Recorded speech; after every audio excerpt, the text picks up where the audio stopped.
Hey, it's Mistress Carrie, reporting for duty for episode number 24 of the Mistress Carrie podcast. This episode of the podcast is sponsored by Digital Federal Credit Union, better known as DCU. Not only is DCU a great place to bank at, but they're also a great place to work.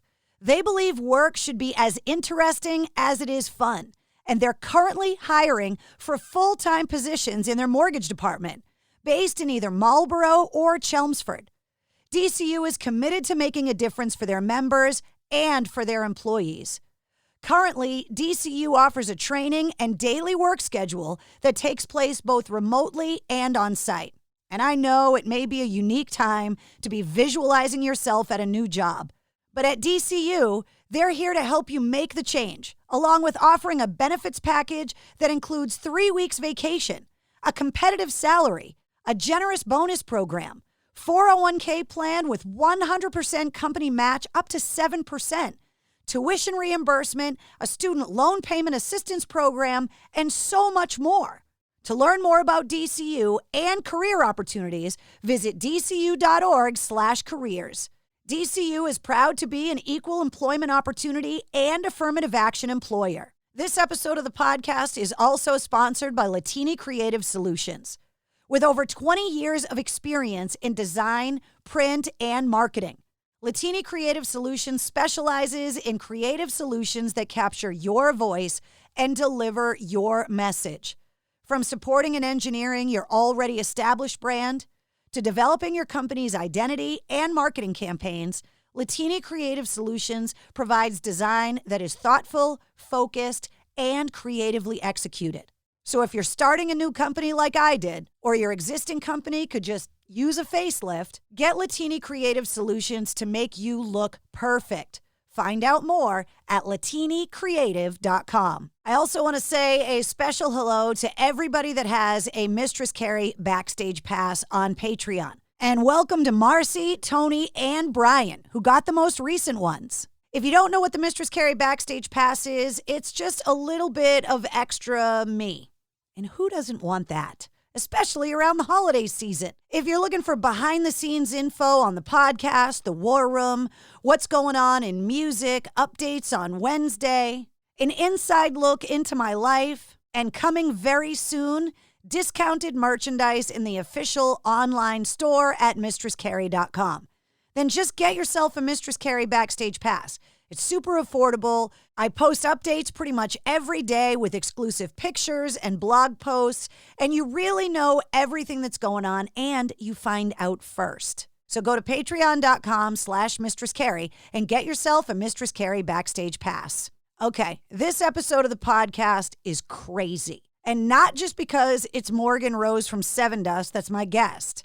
Morgan and I were doing this interview, and as you will hear from this sound effect,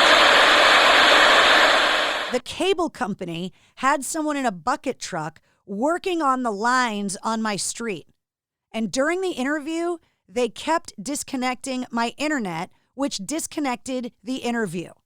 And Morgan had a good time with it. I was infuriated. Morgan and I haven't done an interview since the last day WAAF was on the air, which is February 21st. We've kept in touch. We've talked on the phone. We've texted. I knew he was working on a solo record, but he swore me to secrecy. So I knew when we actually scheduled this interview that we were going to have a lot to talk about. I learned things about Morgan in this episode and in this interview that I never knew. And I've known him for 22 years plus.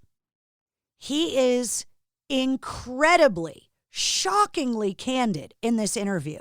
The way he is able to analyze himself, identify his shortcomings, and the way he openly talks about making himself a better person, I think transcends the music that he plays and the band that he's in.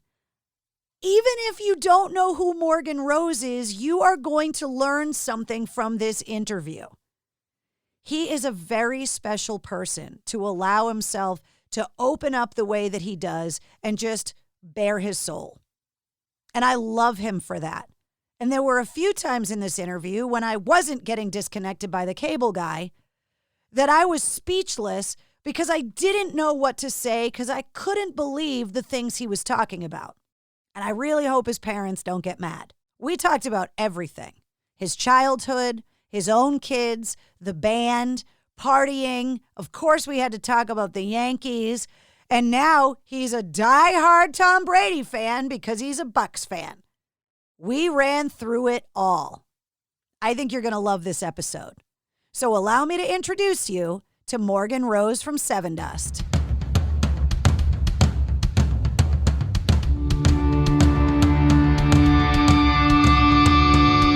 Hey, what's up? This is Sully from Godsmack. Strap on those boots, baby, because you are now in the trenches of the war room with the one and only Mistress Carrie right here on the Mistress Carrie podcast. What's up? This is Joe Rogan, and you're listening to Mistress Carrie. Her hair so lovely, pretty eyes. Hey, this is Brent from Shinedown, and you're listening to Mistress Carrie. Hey, Carrie, go put your bra on, girl. Hey, this is Steven Tyler, and you be listening to the baddest bitch in Boston, Mistress Carrie. What's up? This is Aaron from Stain, and you're listening to Mistress Carrie. Hi, everybody. This is Dave Grohl from the Foo Fighters, and you're listening to the one, the only Mistress Carrie. Hey, this is David from the band Disturbed, and you're listening to the baddest bitch in Boston, Mistress Carrie. This is Marilyn Manson, and you're listening to the baddest bitch in Boston, Mistress Carrie. Hi, this is Flea from the Red Hot Chili Peppers. You're listening to Mistress Carrie. This is Dennis Leary. You are listening to my favorite, Mistress Carrie. Hey, this is Corey from Stone Sour, and you're listening to, you have the privilege of listening to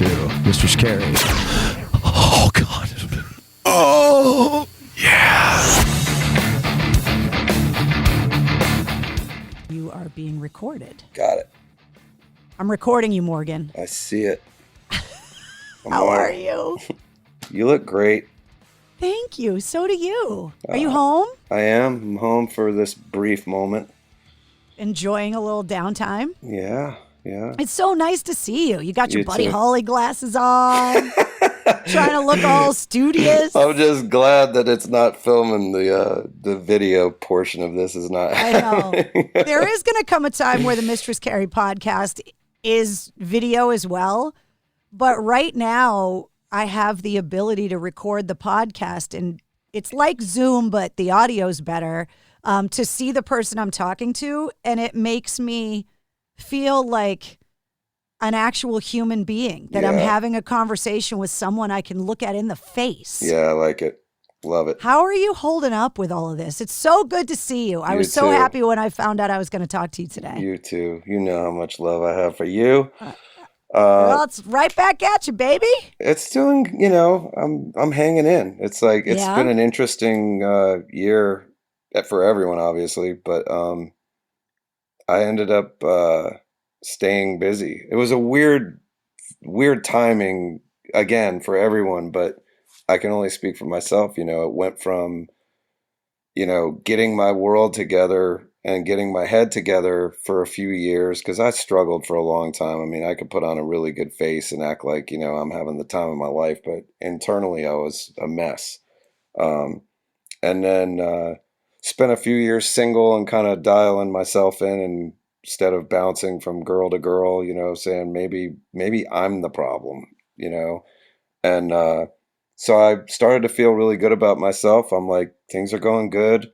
My band could see it. They're like, Gandhi's coming in, so everybody be on their best behavior, I was like, so, it was really cool for a while. And then I get sick in December, and almost die. And I'm like, I handled it well. I wasn't down on, I was like, I'm good, I'm still happy. And then I got out of that, and I had a girl that I had met that I'd known for a long time, and I started dating her, and she's wonderful, and that was amazing. And I was Not me. No, you have Just enough. to clarify. You have enough admirers, and so it was like, this is great. Like, my life is great. I just finished a Sevendust record.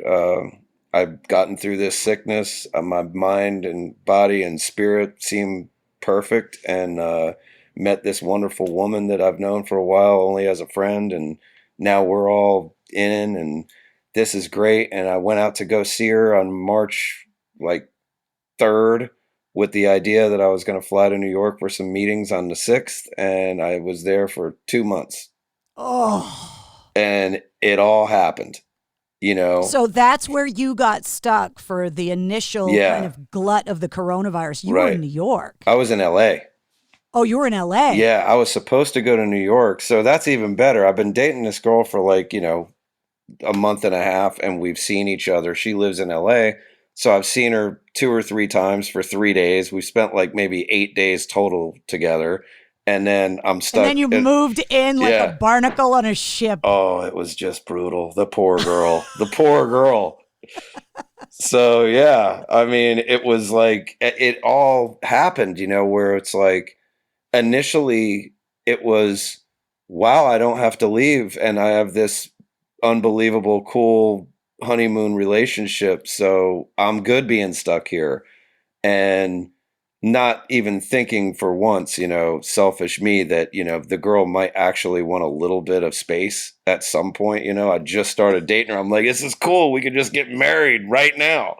I'm just going to move in and kiss you and call you George. I'm not smothering you, am I? Can oh you breathe? My God, it was brutal. So it happened, where then it was like the fear of the thing really started to kick in. I mean, there's no doubt that I literally I'll never forget it. It was like a week in, and they hadn't fully shut everything down.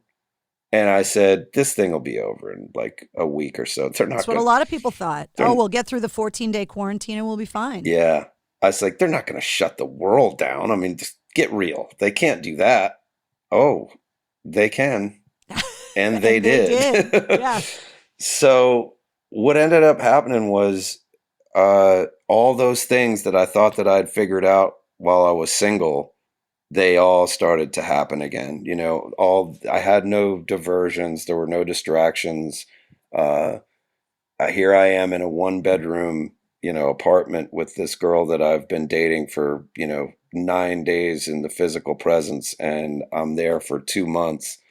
And it all started to happen. I started to revert right back to being just a miserable bastard, where I was terrified that, I'm thinking I'm going to get sick. I was just really sick a few months ago. My doctors are like, please don't get this. Your immune system is trying to get itself together. And so I'm thinking, I'm going to end up in a hospital room, and I'm going to be on a ventilator by yourself with a hazmat suit, looking at me and, saying goodbye to my children on a fucking FaceTime, so it's like the terrifying feeling of that was overwhelming. I was like, I got to get out of here, but I don't know what to do. And then I got out of there, and it was 2 months, and I get back to Atlanta, and I'm literally home for a week. She came here for a week, and I end up getting a record deal for a solo project that I was doing as a joke. And I'm back in LA for another month. And then I leave there. By the time that's happening, she's like, dude, you gotta go if you go somewhere, anywhere. Can you just give me some fucking space? Just a fucking inch, So I leave there, and then I realize this is now, let's say we're 3.5 to 4 months into the pandemic, and I realize it's just starting for me, because I've been with someone pretty much the entire time. When I got home, I had my son, so I've not been alone. So the pandemic completely restarted for me in Atlanta 3 or 4 months into the pandemic. And then it was like, I was a mess. It's really hard on everybody. Yeah. And I talk about it all the time, not only in the podcast, but on the video show that I do, Cocktails in the War Room. We talk about the isolation. We talk about living at such a heightened level of stress all the time, not being able to be around your family and friends when they are in need or you are in need. People struggling with addiction issues and having an even harder time because of everything going on. The mental health toll that this is taking on everybody is something that is going to be felt, the ripple effects of it, for years. Absolutely. 100%. I mean, you could go through these things where, I I know that this is not a politically correct program, so we can say anything that we want. You can say whatever you want on my show anytime you want, Morgan. I mean, if you say that you've got, and I'm absolutely from the world of, if wearing a mask is going to help things, then I'll wear the fuck out of a mask. Right. If I'm around other people, I'll wear a mask because I don't give a shit that there's 700,000 different outlets that are going to tell you 700,000 different opinions of this thing. If the scientist or the doctor wants to tell me that wearing a mask is the thing that is respectful and could probably get our world opened up quicker, I'm all about it. But it's like, there are certain things that I'm sure that I'll get hate for, it's like, you can't really win. If you say I'm down with this, you lose 50% of your people. If you go, oh, my bad, well then I'm really over here with you, 50% are gone. So opinions are very tough. I'm not known for being very politically correct, but I've tried to be pretty neutral on this one. And the problem is none of us are fucking germ experts, right? None of us have spent our whole lives studying this. Right. And the people that have, unfortunately, the same way, when you were really sick last year, you're in the hospital and the doctors tell you this is what's wrong with you. Did you go in a chat room on Facebook to double check his diagnosis? Right. Yeah. Or did you just believe him because he went to fucking medical school and he sees sick people every day? Right. So it's like almost in every other, when it comes to, putting a man on the moon, we don't barge into NASA and go, are you guys sure you know the right mixture of the rocket fuel? Right. But for some reason with the coronavirus, everybody has an expert opinion on whatever. Politicized. It's politicized. And what I think, this is my theory, I think eventually we are going to find out that being susceptible to the coronavirus is somehow tied into your DNA, meaning they're doing a lot of research now on blood types where some blood types are more resistant. Sure. I really do think that they're going to find something. Yeah, O seems to be more resistant than some of the other types. I feel like there is going to come a time where they are going to be able to say, well, if you had green eyes and you were type A blood and you were this, you were really susceptible to the coronavirus. And that's why it seemed so random and how these conspiracy theories went rampant about how it's not real and some people got sick and some didn't. And because I know people on both sides. I know people that have tested positive that never had a symptom. 100%. And I know people that tested positive that ended up on a ventilator and 3 or 4 months later still have medical problems and they are still battling this thing. Yeah. And these are people that are not 90 years old with pre-existing conditions. These are young people, my age, that are trying to figure it out. And so it's like, I can't say it's fake, but I know it's not 100% fatal because I've seen both sides of it. 100%. I mean, it's like we have a vaccination for H1N1 and thousands of people die from it every year. Dude, last week, I talked to Blake Bedsall from Saul. Yeah. We had a very long conversation about you. And he told me that his brother died of H1N1. Yeah. And I couldn't believe it because I was like, I don't know anybody that got sick from that. Yeah. It's just, the thing is again, like my thing is, I know it's real, 100,000%. It's a virus that can kill you, 100%. One of my dearest friends, his brother passed away from it, and watching that process was crazy because it was like sick for 8 days, goes and gets tested, gets a result. 2 weeks later, they go, yep, you had it. He starts feeling better. They're like, well, go ahead and quarantine for the rest of the week. And by the end of the weekend, you're probably not going to be contagious. You'll probably be good to go. 2 days later, he wakes up, can't breathe. Later on that night, he's in the hospital. Within days, he's gone. It's insane. So it's like, to me, that is enough for me to say, I don't want it. Right? That's good enough for me. I don't fucking want it. I don't and care I sure what as you're. hell don't want to be somebody that gives it to someone else. 100%. Because I couldn't live with that either. Yeah. So, I mean, that's that. And, the internet has absolutely, I don't even need to go into that. I mean, that's basically made it to where it's like, if you have an opinion, just be prepared to have half the people hate right. you, and then the numbers game, the numbers game and what numbers are real and what numbers aren't real and which ones are being, ripped on over here and wrong here. I mean, I read something yesterday that the CDC said that 130 or 170,000 of their death numbers were actually pneumonia or heart attacks or, and I'm like, okay, so is the number 70,000 that died? Or is it right. 240? Or is it more? Right. Or, like, what is the number? And then it's like, okay, I got a better idea. Fuck it. I'm not going to look at the numbers anymore. It doesn't matter. I don't want it, and I don't want to give it to anybody. Well, and that's the other thing is that there's such a wide variety of symptoms, right? There's some people that are having strokes.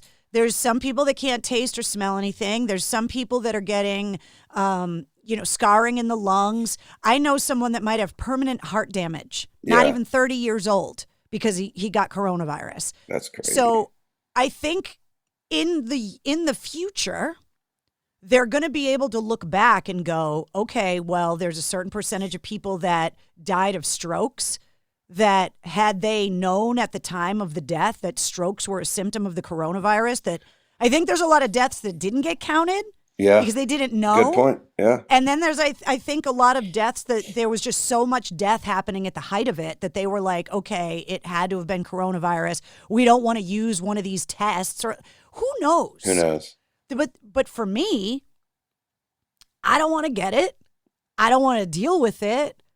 Yeah. There's nowhere else to go anyway. So you know what? I'm like, if hand sanitizer and a cute little fucking mask, I'm saving money on lipstick.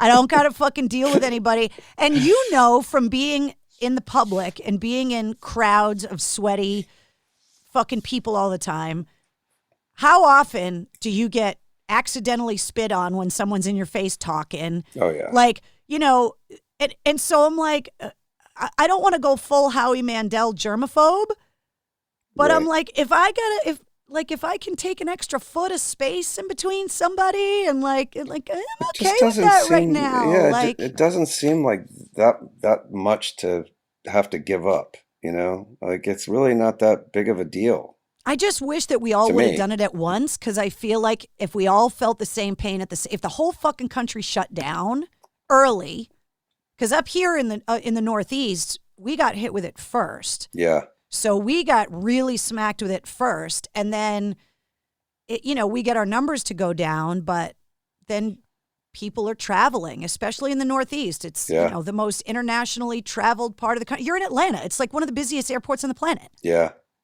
So I've been traveling.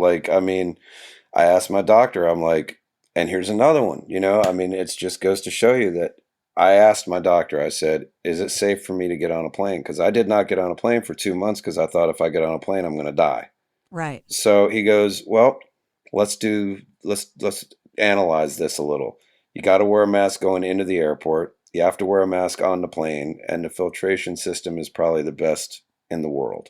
The airlines are doing whatever they got to do to stay in business right now. Yeah. So it's like, it's a safe place to be if you want to follow the rules. And I'm like, cool. So I put a mask on, and I've flown more this year during the pandemic than I ever did in my entire life.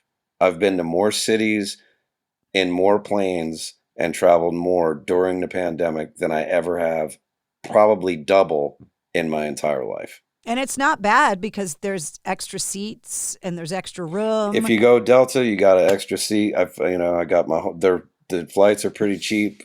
The kid's flown enough to where he's got, a little bit of this, preferred treatment. Want to stick the kid in the front with a little reclining seat. And look at you. Got yourself some Sky Miles stocked up, do you? Stock mile, these first class Sky Miles, I mean, it just. You know who I am. Yeah, do you know who I think I am? But I mean, that was the thing was like, I was talking to my girlfriend and we were probably, again, 4 or 5 months into this thing. And it's like, okay, we're not going to make it in the house. Like we're not going to make it. Yeah. I mean, you want to talk about, we can pass this after this if you want, but it's like, if you want to talk about the damage that coronavirus has done, it's not just the people getting physically sick from the coronavirus. How much are the divorce attorneys going to make when this is over? Well, I mean, it's yeah. I mean, I have cop your friends. Your marriage is rock fucking solid if you're still happily married at home with your spouse right now. No question. If you don't want to strangle your husband or wife right now, yeah, you got a pretty good marriage. Yeah, I agree. I mean, all my cop buddies are like, we got major domestic problems, domestic violence stuff. We've got kids, that are involved now. Because, husband goes to work 9 to 5, all's good, comes home, got a little dinner there. Kids are going to be awake for an hour and go to bed. His ass is working from home. Kids are screaming, playing with the G.I. Joe, smashing shit across the house. Wife is pissed off. He doesn't want to throw down the weenie. Everything goes bad. Everybody's getting hurt. So, I mean, the depression level, the suicide level. It's awful. It's off the charts now, So it's like it's done serious damage outside of just the obvious of people getting sick. Yeah. So we just said we have to go. We got to get out of here. I don't care where it is. We have to go somewhere. And I mean, I went to Maine. You came to New England and you didn't call me, you fuck. Well, it wasn't close enough. You're in New England. It's closer than Atlanta. I mean, I did go to Maine, and I went and stayed in Maine in like a little hotel on the water in Kennebunkport. Yeah. And you think you're a bush? I mean, I didn't even have any idea where. I mean, I told her, I was like, throw the dart, throw it somewhere, and that was where we went. You're supposed to call your friend Carrie and go, what am I supposed to do? What am I supposed to do? Yeah, totally. I mean, and you didn't. I blew it. You blew it, you idiot. And we want to go back. It's like we went to this. How many lobsters did you guys eat while you were up there? Oh my God, are you kidding me? It's ridiculous, man. It's ridiculous. It was ridiculous how many lobsters and everything else too. I mean, the food is massive. So it's like, yeah. But we got in a boat, and had a charter take us out, the two of us. And we, went and saw a bunch of lighthouses out there. And, it's nice country Portland. Up there. There's a reason why people live up there, man. It's nice. It's beautiful. And the people were sweet as could be, and everybody was respectful. And, you wore your mask when you were around, and when you got away from people, you took it off. And, that was the ticket of, okay, for a brief moment, we're not thinking about this thing, Yeah. And you need a break from that every now and again. Get outside and away from everybody and take your mask off and breathe deep. Yeah. Like de-stress. You got to do that. Yeah. So that was the question of how are you handling this?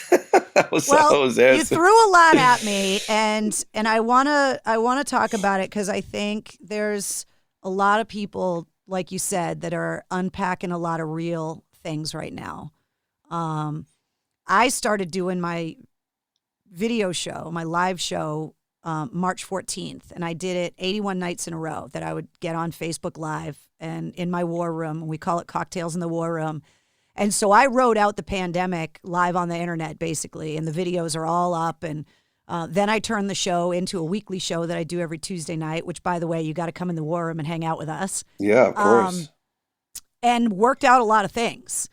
And, obviously, you and I talked the last day AAF was on the air, and you were one of the people that so many people commented on and was like, I started crying when I heard Morgan, like talking about the old times and the devastation and all of that. So that's really the last time that you and I talked officially. We've talked unofficially, but for you and I to sit down with microphones in front of us and have a conversation that other people can hear. The last time you and I spoke on the air was the last day AAF was on. What was the date on that? February 21st. I mean, when the pandemic hit?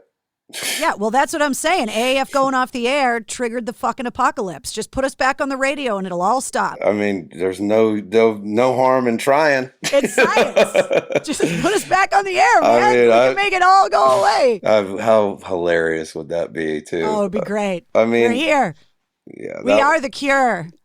I miss it. I miss Me it too. already. Me too. So you started talking about some of that self-reflection stuff, and I've been talking a lot about mental health and how the coronavirus is kind of handling all that. But I think it's an important conversation, especially with what you do, because everybody would just assume, oh, you're in Sevendust, like you're a rock star and your life is awesome and everything is great. And I've known you a long time, so I've seen you at your best. I've seen you at your worst. I've seen you all on the hills in between. For whatever amount of it you're willing to talk about, all of it. I'm easy. Like what was your breaking point where you really started figuring out that you had to tackle the big stuff because it wasn't just maybe the little stuff that you were struggling with? It was after my last breakup, and there was no question that I was having serious self-esteem and insecure issues, like no doubt about it. Which everybody thinks those are like things that only women have. Yeah. You know what I mean? I think because guys don't talk about it a lot, which is one of the reasons why I wanted to ask you. Yeah. I mean, there's no question. Like I was probably a not so good boyfriend or husband, you know, in the sense that I figured that, I mean, how do I say this? So I knew when I was on the road and I was in another band's bus and it was early in my career and some girl came on the bus and went in the back lounge and blew the guy in the back lounge of the bus and then left and walked out and gave her husband the autographed CD. And I was sitting there looking around and they were talking about it. And I'm like, that girl's married? Like, yeah, her husband's outside. And I'm like, he doesn't know that she just came in here and did that? And they're like, no, dude, she wanted an autograph. He said, go on in there and get it. And she got it. And I'm like, so it just, I saw her jump into his arms and him be so excited. And I just sat there and it just did something to me. And that was a trigger that I was like, he trusts her. Oh, this is 20 something years ago. Okay. And, so I'm just thinking, I'm putting this together in my mind. I'm like, he trusts her. No question about it. That just happened. And it triggered this thing that brought up all this stuff from my childhood. All these things that happened in my childhood where I was like, you know, the divorces, the neglect and the abandonment issues that I had. And I just started to realize that I would walk into some of these relationships and I would figure it's just a matter of time before you leave me because everyone leaves me. Yeah, that's what you know. And so that went on for a while. I had a girl that I was dating that I ended up getting engaged to that all these relationships were seamless almost. It's like you have one girlfriend and then I meet Raina on the road, and before you know it, me and Raina are together, and then within a year, me and Raina are married, and that's got happening. A baby. Got a baby in a year after that, and then that goes. You know, that one is the one that I feel I don't take any bad licks on that one. I was a good husband, and that was just an uncertain or an unfortunate situation, but that was seamless as well. When I was done with that, I end up with my second wife, and I literally moved from one house to another one. And then that one is when I really started to get that abandonment feeling. I was with someone that was way out of my league in my mind. You know, I was like, here I am. I got a rock star wife. Oh, now I go to a Barker Beauty wife, and I'm a fucking mongoloid. You know, like, what the hell are these girls even doing with me? And so, you know, here I am, I got another kid coming, you know, so, you know, then that one breaks down and there was cheating, you know, that was involved in relationships I was in. So it all just started to happen. And then I'm with another girl seamlessly and another one. And so, this doesn't happen in a vacuum. Sorry to interrupt you, but This doesn't happen in a vacuum because while you're dealing with all this, you're still living a lifestyle that is incredibly hard to maintain when you're not dealing with all this other stuff, because you're gone all the time, you're traveling all the time. So you're already lonely a lot of the time, even though you're crammed in a bus with guys that you consider, you know, brothers, even though you're not blood related. And so then you start self-medicating, right? Oh, yeah. To pass the time, to help you sleep, to deal with the stress, whatever. And so now you've got, I'm not with my kids, I'm having relationship issues, I'm self-medicating, and then there's also a ton of pressure for you to maintain your health and your level of performance because you got 4 other guys on stage with you that if you can't maintain yourself, you're letting them down, and then the whole ship comes down. It was, I made this comment to Clint recently. I was like, it was the most minimal effort to be able to get the most acceptable performance. That was like no practice, no preparation, no sleep, all alcohol, bunch of drugs, girls, and oh yeah, I have a career and there's a bunch of people out there that are expecting me to go up there and perform. And you go out there and do it once. I would never drink or do drugs or do anything before the show, but make no mistake that 80 to 85% of every gig that I was doing back then, I was walking on stage praying that I was going to get through it because I was destroyed from the night before. So as soon as you got off stage, the second, it was party time. I was doing drug deals from the drum kit. I mean, while the show's going on. I'm seeing a guy in the crowd that's holding a bag of Coke and he's jiggling it like this in the 3rd row, looking at me like that. And I'm looking back in between songs at my tech and I go, dead middle, 2 guys over from the guy in the blue shirt. He's got a bag. Go get him now. I'm already setting the shit up. You're still in the middle While I'm in the middle of the concert. They're looking at me like, let's go. And I'm like, hold on a minute, dude. I got something important going on here. I got 5 more songs and an encore to do. Right. I mean, but I'm looking at the band like I've got something important going on. I got a deal going on out here, I mean, it was insanity. When I talked to Clint, when his solo record came out, he and I spent some time and we had a really candid interview. I've brought it up a few times. And one of the things that I said to him, and I said, Clint, please don't take this in any condescending way. But I am so proud of you. Oh, yeah. For turning his life around the way that he has. Because what a lot of people don't understand is that when you're a fan of a band, right, and you find out that you guys are going on tour, we find out sometimes 6 months before that you're coming to town. We get the tickets. We plan it out. We make all the plans with our buddies. You get the babysitter, you come into town, you get the good dinner, like you set the money aside. So Sevendust was that band that you knew when you went to see you guys that it was going to be fucking party time. This is the party of the year. God, yeah. Right? In your area especially. That's what I'm saying, especially up here. Yeah. And so to us, this is our party of the year. To you guys, it's fucking Tuesday because every place you go, it's their party of the year. And you guys are trying to maintain. I can't believe you're saying this. I literally just had this conversation. Well, I had it with Clint because what I wanted to say, what I said to him was, looking back at it now, I was a really bad friend because I was a part of the party of the year. And especially in that amazing era when you guys recorded home, I was involved in the party every day. Oh, yeah. I mean, Jesus Christ. In more ways than one. Yeah. And I felt really bad because I didn't look hard enough to see that it wasn't something he was handling, that it was handling him.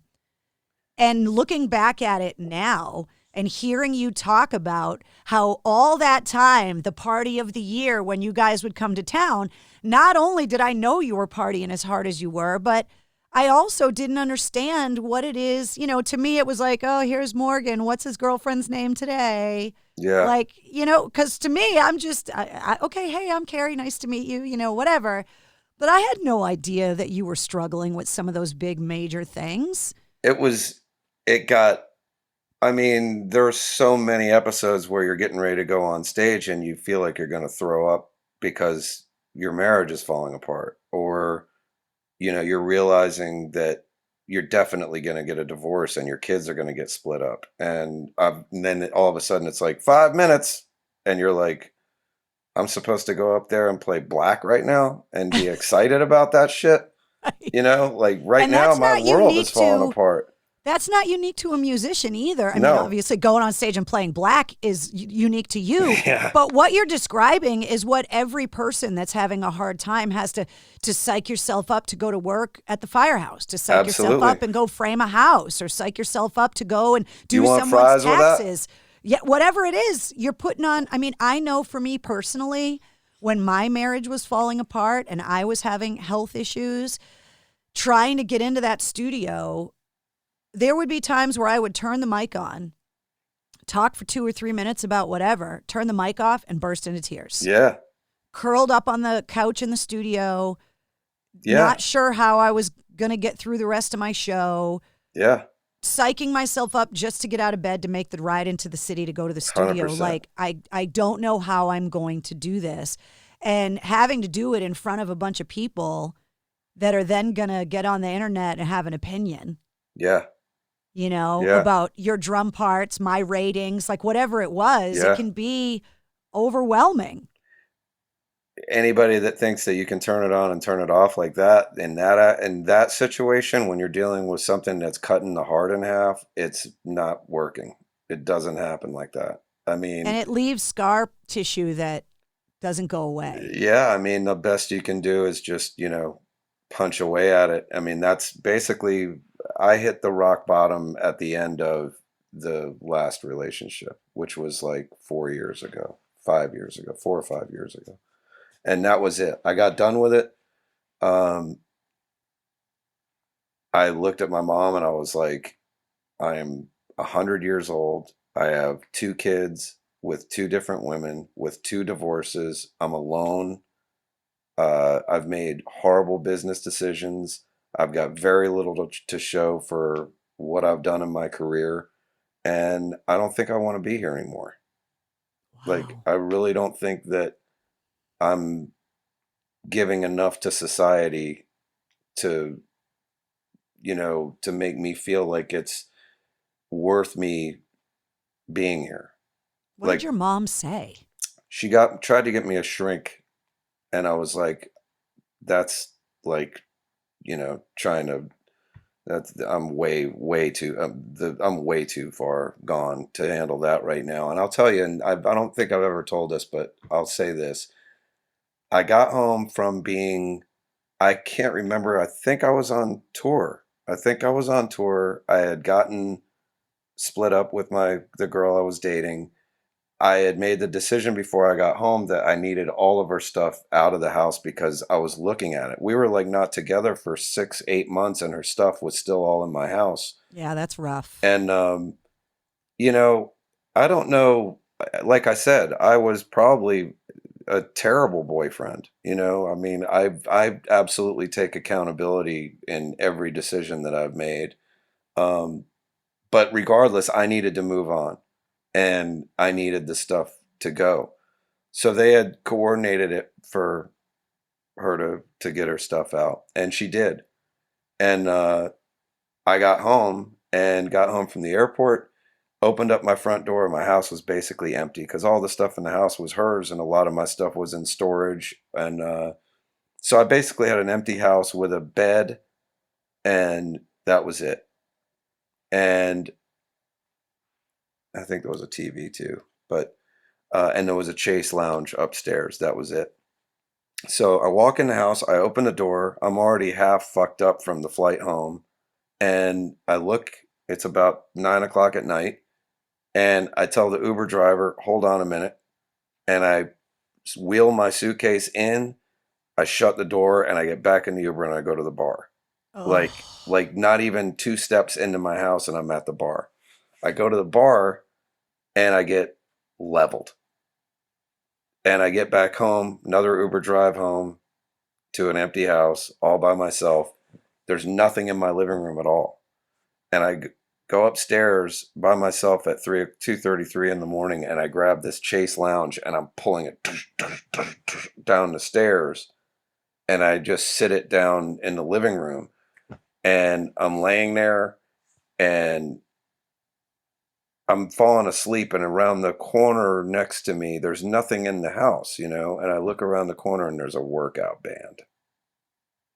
And all I'm thinking is, what the fuck is that thing doing here?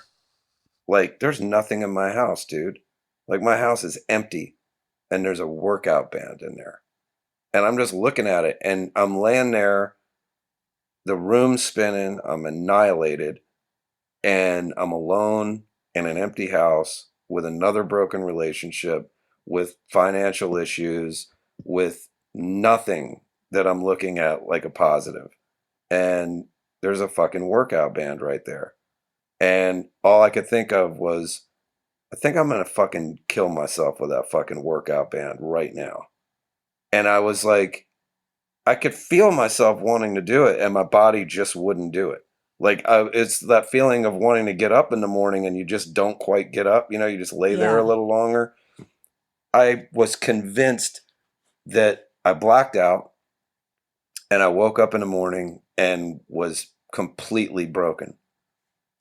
I just looked around the corner at that workout band. I ran into the kitchen, and there were a pair of scissors that were in there. I mean, there was no silverware in my house, but there was like a few little things. There was a pair of scissors, and I chopped this workout band up, and I called my mom panicking. And I said, I don't have the strength to look, but I need a shrink, and I need one now, like today. And she found me one. And I, went to a shrink multiple times that week. And that was the start of my journey of realizing that I needed a lot of fucking help. It's one of those things that used to be something people didn't talk about, right? And you were ashamed to talk about how you needed help. I mean, I went to counseling after my divorce because it was so, I mean, I can't talk publicly about a lot of what happened with my divorce, but Yeah. And it's a lot to figure out and sort out, and you can't do it by yourself. And I know that I am a healthier, better person because I made the hard choice of having to ask for help and then accept it, right? Of you course. got to ask for it. Then you got to be willing to take it when it comes. Question. And to do the hard work of figuring out what it is about yourself that you need to work on in order to not end up in that low place where you're at. Like, how do you climb out of the fucking well? I had no idea where to start. I had no clue. All I knew is that number one is I need to not want to kill myself. Where do I go from here? That's a good start. Figure that out. Yeah, like, what is making me feel that way? Because I know that it's deep. I know I got a lot of shit to deal with here. And, but, it's like my kids would be just destroyed. My family, it's obvious that, when somebody makes that move, the desperation is deep. And you're talking about it. Part of the reason why I'm asking you these personal questions, and I can't tell you how amazing it is that you're so open and honest about it, is that as a rock community, we have dealt with this loss of people that we love, artists and musicians that we look up to and whose music has helped us through hard times. And we ask the questions why, but there's a point where it's too late to find out because the person's gone. Yeah. And you can go back talking about people like Chester Bennington or Chris Cornell, and you can go back and listen to the music, and I mean, it's in the music. Yeah. Yeah, no question. But what you're talking about is, I think, really important because it's like, well, this is what the person's going through before they make that decision. And it helps, I think, understand how someone that so many people from the outside could think you have everything. You're a rock star. You're a famous musician. There's girls and parties and you're famous and all this stuff. And all of your fans at those shows are just looking at you like that guy has the coolest fucking life ever. It's a cool fucking life. It's just, if you can handle it. If you can handle it. And, and if you're built for it. I mean, my stuff was so old. The shit that had happened to me that was so old, and this was a breakthrough for me that I forgave my parents. And that was like not the breakthrough. That is what a lot of people go through that. You realize I'm not fucking 15 anymore. It's time to grow up and handle this. Like everybody makes mistakes. I personally figured that I was the worst motherfucker on the planet because my parents made mistakes and then I resented them for it. And then I made the same fucking mistakes to my kids. So I was like, wow, you're a shitty fucking parent. You're a terrible human being because you just got through blaming your parents for all this shit and then going and doing the same thing. You're worse than them. Not to mention that they were 19 and 20 when they did it to you. You're a grown man. So I was like, I have to forgive my parents. So I forgave my parents. I just didn't forgive myself. That's harder. So it was like, and I also forgave them, but I didn't address what I forgave them for. That was the biggest thing. The biggest thing was that, okay, my mom will fucking kill me when I say this, but it ain't fucking cool when you're 8 years old or 7 years old and you're in an apartment in some fucking town in Ohio and you can hear your mother getting fucking pounded in the bedroom by some rock star and there's scary commercials on TV and you don't know what sex sounds are supposed to be. So when you hear, you think your mother's getting fucking killed. Oh my God. So that isn't fucking awesome. And that's embedded in my mind, me watching some scary shit on TV while I think my mother's getting killed by a stranger in another room, or, being in your bed and having the fucking SWAT team come in there with machine guns while you're laying in bed with your mom and dad because your dad is selling 500 fucking pounds of weed in a U-Haul out in the front yard, and it's weird shit like that happened, that I never got over it. I was able to say, you're going through a divorce with your husband and you were fucking mental, and you were a young lady, that didn't know what the hell to do. And you made mistakes. We do look at our parents like they're supposed to know everything, right? And then you get to be the age that your parents were at these moments in your memory and go, they didn't know shit. Oh, man. I mean, I look at how it goes, like, I remember my mother at my age now, and I'm like, oh man, you had it together so much at, the age that I am now. I'm like, I'm still fucking trying to figure it out. My mom was, she's unbelievable. My mom is unbelievable, and my father is unbelievable, and they were kids. When my mother was the age that I am right now, I was on the air at AAF partying with you guys. That's crazy. When my mother was my age right now, and I thought she was so fucking old, she didn't know shit. I'm fucking with you so hard. I'm like, what? Jesus Christ, man. It's so weird. I was partying Sevendust style. Yeah, 24/7 Sevendust. and I'm like, my mom don't know shit. And now I'm like, oh my God, I was such an idiot. She knew everything. Oh, yeah, totally. Let me ask you this question. Yeah. The growing up and all the stuff that you went through as a kid, if you didn't go through it, would you have ever turned to music as an outlet? My dad got me a drum kit when I was 5 years old before he ever left or went to jail or anything. So my dad was like teaching me. Music was in my house, It was like, I think music was going to happen, I mean, I had no self-esteem from the rip, I don't know what it was, but something happened, I mean, I'm sure that the abandonment was the problem, like I've dug into that with my psychiatrist, and it's like, you're with your mom and your mom meets a guy and the guy's not so great to the kid. So the mom sends the kid to the grandparents. Well, I go to my grandparents, and my grandparents for a year are loving. They're firm but fair. Well, I don't like that. I don't like being like, having extra like discipline. So then I go. It does. Yeah. So then I go to my dad's. Well, then I go to my dad's, and my dad has this fucking horrific girlfriend who he ended up marrying. and he's going to do a drug deal. So he tells his girlfriend, you got to watch the kid because I'm going to fly to go do a drug deal. And she goes, I'm not watching him. And he's like, you're going to watch him because I'm leaving to go make the money on this drug deal. So he doesn't believe her and he leaves. And I'm 10 years old and the school is across the street, and I walk home and I get home and there's nobody there.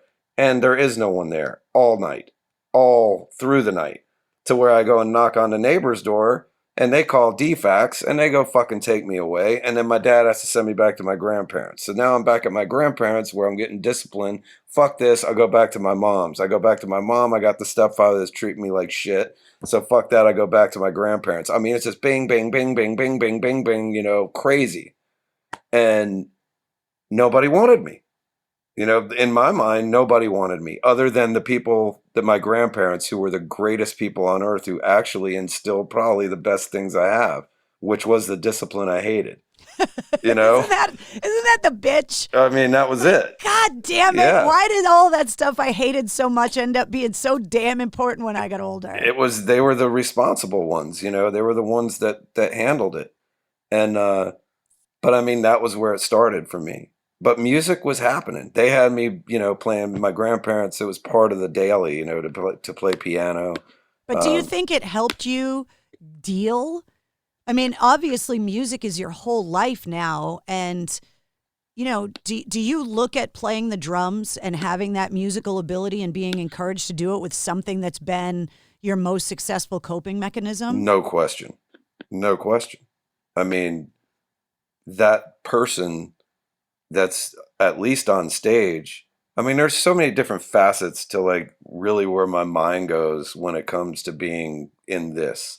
You know, it's like when it's writing mode and I'm sitting with one or all of the guys or whoever it is, especially if it's one-on-one, if it's me and John or if it's me and Clint or something like that. If it's one-on-one, there's like this, it's embedded deep. You know, it's like the focus is really tight.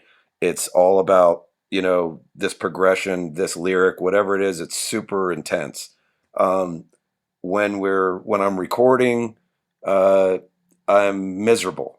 I'm fucking upset. I'm mad and aggressive, but I'm like wanting to get it done. So I'm kind of like scatterbrained, but intense. And then when the concert happens, that's where I feel like I could put the mask on. You know, that's where I look at videos of myself and I go, God, that's so fucking stupid. Like, what the fuck did I just do there? You know, and I'm like, you're an idiot. Like, you're an idiot. But I almost feel like there's like, I'm not there. I feel like there's a curtain in front of me and I'm just doing my thing behind this curtain, you know, when it's really out there. That's gotta be so liberating though, because you're just, 100%. You're in the moment. I'm in my world for sure. Right. That world's weird as fuck, but I'm there, you know? And that's a comfortable place for me, you know, to allow that, whether it be, you know, if I'm in a good place mentally, I'm super excited to be up there. If I'm having a rough time with something, which, you know, I've had like a few tours that I've been able to be in a good frame of mind recently. Well, the most recent, where they were good. Those shows were good. Those shows were fulfilling for me.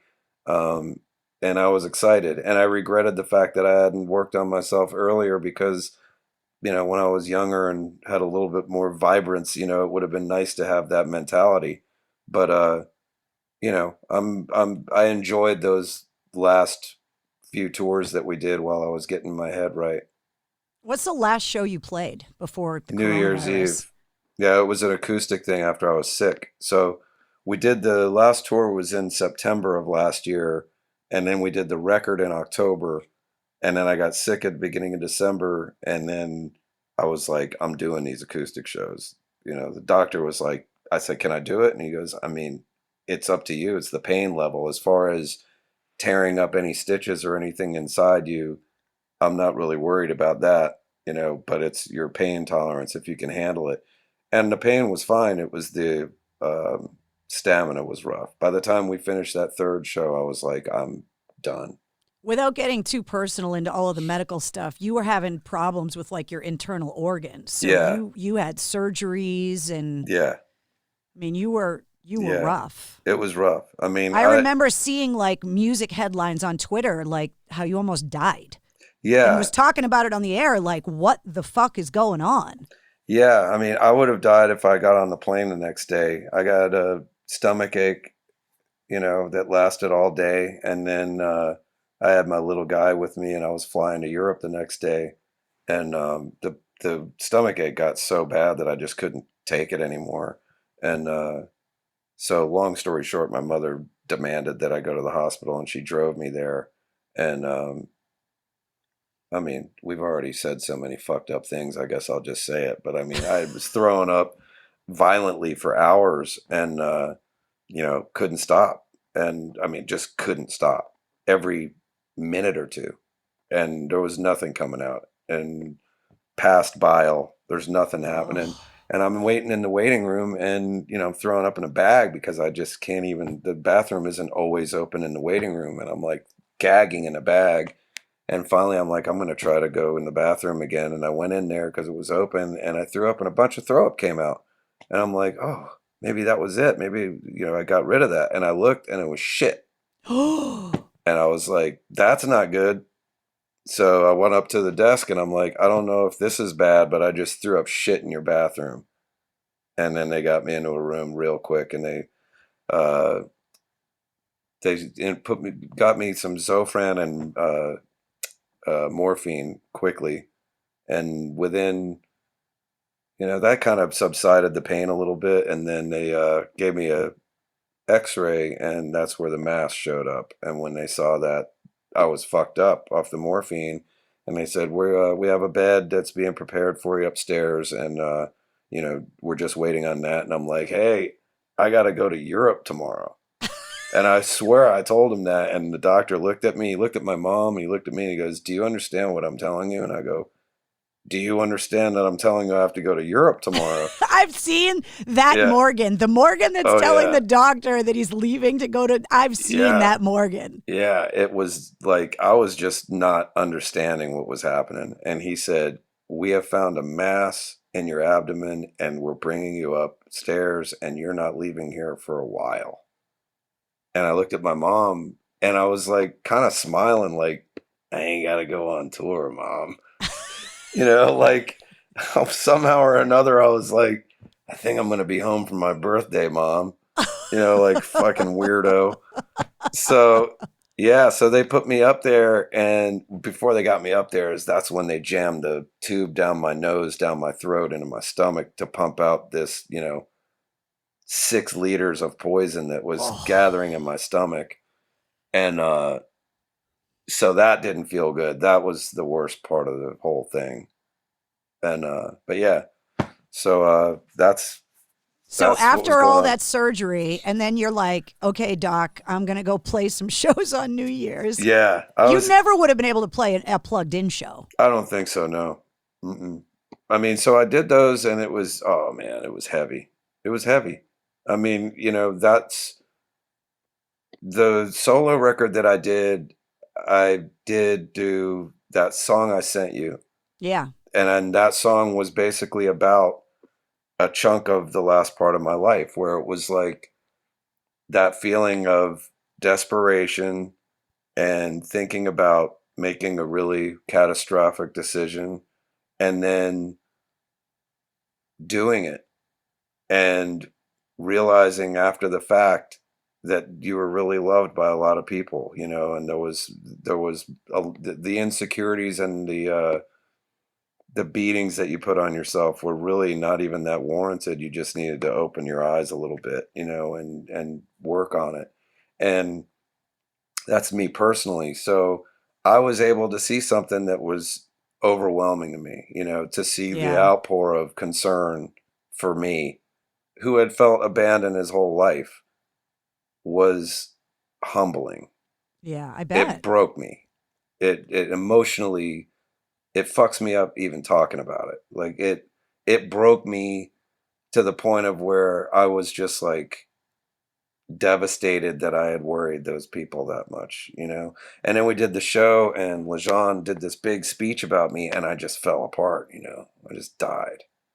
I was like, they were chanting my name before the show started, you know, and I was just like, this is crazy, man. You know, it was crazy. You made for the struggles that you had, you made a family with the guys in that band. I mean, you guys have put each other through pretty much everything that a band can put its members through. And to see you all now firing on all cylinders in a healthy way that I don't think I've ever seen the band fire on before. I mean, I get on Instagram and I look at John's fucking Instagram. Talk about making people feel like shit. Jesus Christ. I'm like, the guy's a machine. I'm training for the marathon last year. And he's like, oh, hold my beer, Carrie. 5,000 yards in the pool. Fucking half marathon today. It's crazy. Bench pressing elephants tomorrow. I'm like, what the hell? Those two guys, the bookends, those two fucks, John and Clint. I mean, it's like, yeah, it's then ridiculous. Clint becomes the CrossFit guy where he's like on CrossFit on the Instagram all the time. Yeah. And which is one of the things I said to him about, like, you're not even the same person that I met all those years ago. Like, it's unbelievable. It's weird to see him and think about the other guy. You know, he's now been this guy for so long that it's like, okay, I don't know if I really remember the other guy. And I loved the other guy. I just didn't, you know, I was scared for the other one.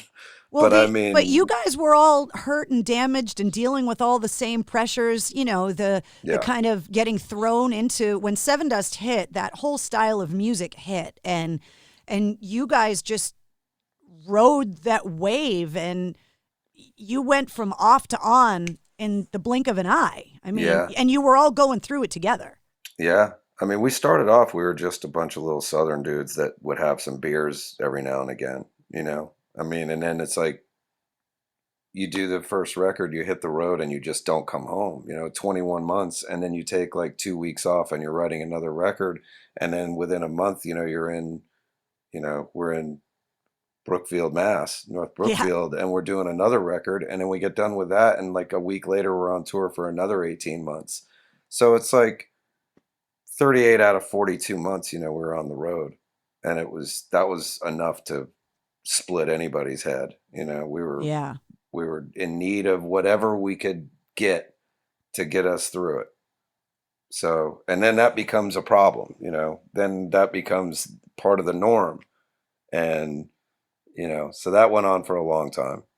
And he's wonderful though. That guy's like, I mean, I have a thing with him, you know, like this band is super close and we want to bitch about each other and we want to talk shit on each other. And just like any other 5 brothers would do in a household, that, you know, grab this brother and talk shit on this brother. And it happens all the time. But ultimately, like, again, when I got sick, that was the coup de grace of how much more can we put each other through. Let's have one of our guys almost go down. That'll do it. That'll be the end. Other than it actually happening, that'll be enough, you know, and because we've put each other through shit. We've put each other, and not even intentionally, you know, just everyone has had some sort of thing, whether it be divorces or, you know, whether it be Lejean and his brother or, you know, addiction issues or breaking, you know, members leaving, you know, for a period of time. We've been through this whole thing, you know, we've gone through so much of it, and we've had to be there for each other when the other one's going through something. Oop. You're frozen. So I totally just lost you. I lost power. I lost cable. I lost internet. Oh my God. And MCHQ, my new fucking studio, other than losing the internet to be able to talk to you, I never even would have known because the power and everything it's on the backup generator. Wow. So I had to log everything down, and now I don't know what's going on, but I had to. So, sorry, we're talking about like all this serious stuff. All good. Yeah. And then I lost you. I was like, Morgan, what? I said, where'd you go? I lost you. Where are you? So you were talking about how the band is like had to be there through so much for everybody. Yeah. Yeah. I mean, that's how it started with Misery Loves Company. It started with, okay, we've made this business decision here and, it sucks but we're all in it together. So now we have to live with it together. And those happen frequently early in our career. And then, then it turned into the personal stuff where we started, having to handle each other. But now that you guys are doing so well, now you guys are able to be there when the other one needs you. And I bring it up only because he was so public about talking about it. But how is LJ doing? Because his family went through something pretty serious in the middle of the coronavirus. I mean, in a time when you're already struggling and then. Yeah, that was the worst. That was like, that's one that one's hard. It's hard you're there. You let them know that you're there. Both Ash and LJ. I mean, there were group messages that were going around of sending them as much love as we could give. And, but, that's like catastrophic. That whole thing of, I don't really know what I can do, but I'll do anything for you is there. It's such a brave thing because I think for so long, couples would lose a pregnancy and not talk about it with anybody. Yeah. And the fact that it happened so often, that so many people were suffering in silence about it because nobody talked about it. Yeah. And the fact that people, talk about it more openly now and, John Legend and Chrissy Teigen just went through it. And, for LJ to be public about it in that way, and then to go through the comments of the post and see the love and see so many people that have been like, I've gone through it. There is nothing you can say other than, I went through it myself. And so, there's nothing anybody can say to you other than I'm here if you need anything. Just know that you're loved and that we're here for you. And he's an incredible person, everybody knows it. Like I said, we all get on each other and we all have our quirks that make the other one want to choke slam each other. But at the end of the day, it's like, he's a special guy, and that was tough, man, because that's your boy, that's your brother. And you don't fuck with family. No, and it's like, that's the thing is like, like Clint's mother passing away was recent and, LeJean having lost the baby. And it's like, that's your boys, are hurting. And that shit hits you, it's like, there's a whole lot that goes through. The emotions are crazy. It's like the sadness. I would break down for them both, and be like, I'm dying because you're hurting. Like it hurts me so much that you're hurting that it's physically hurting me.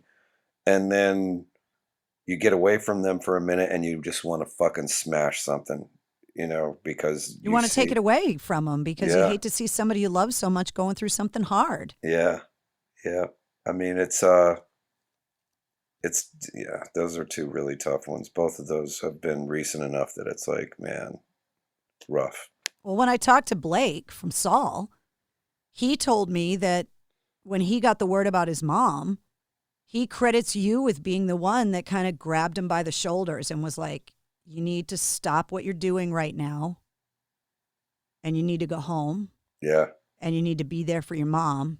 And nothing else fucking matters.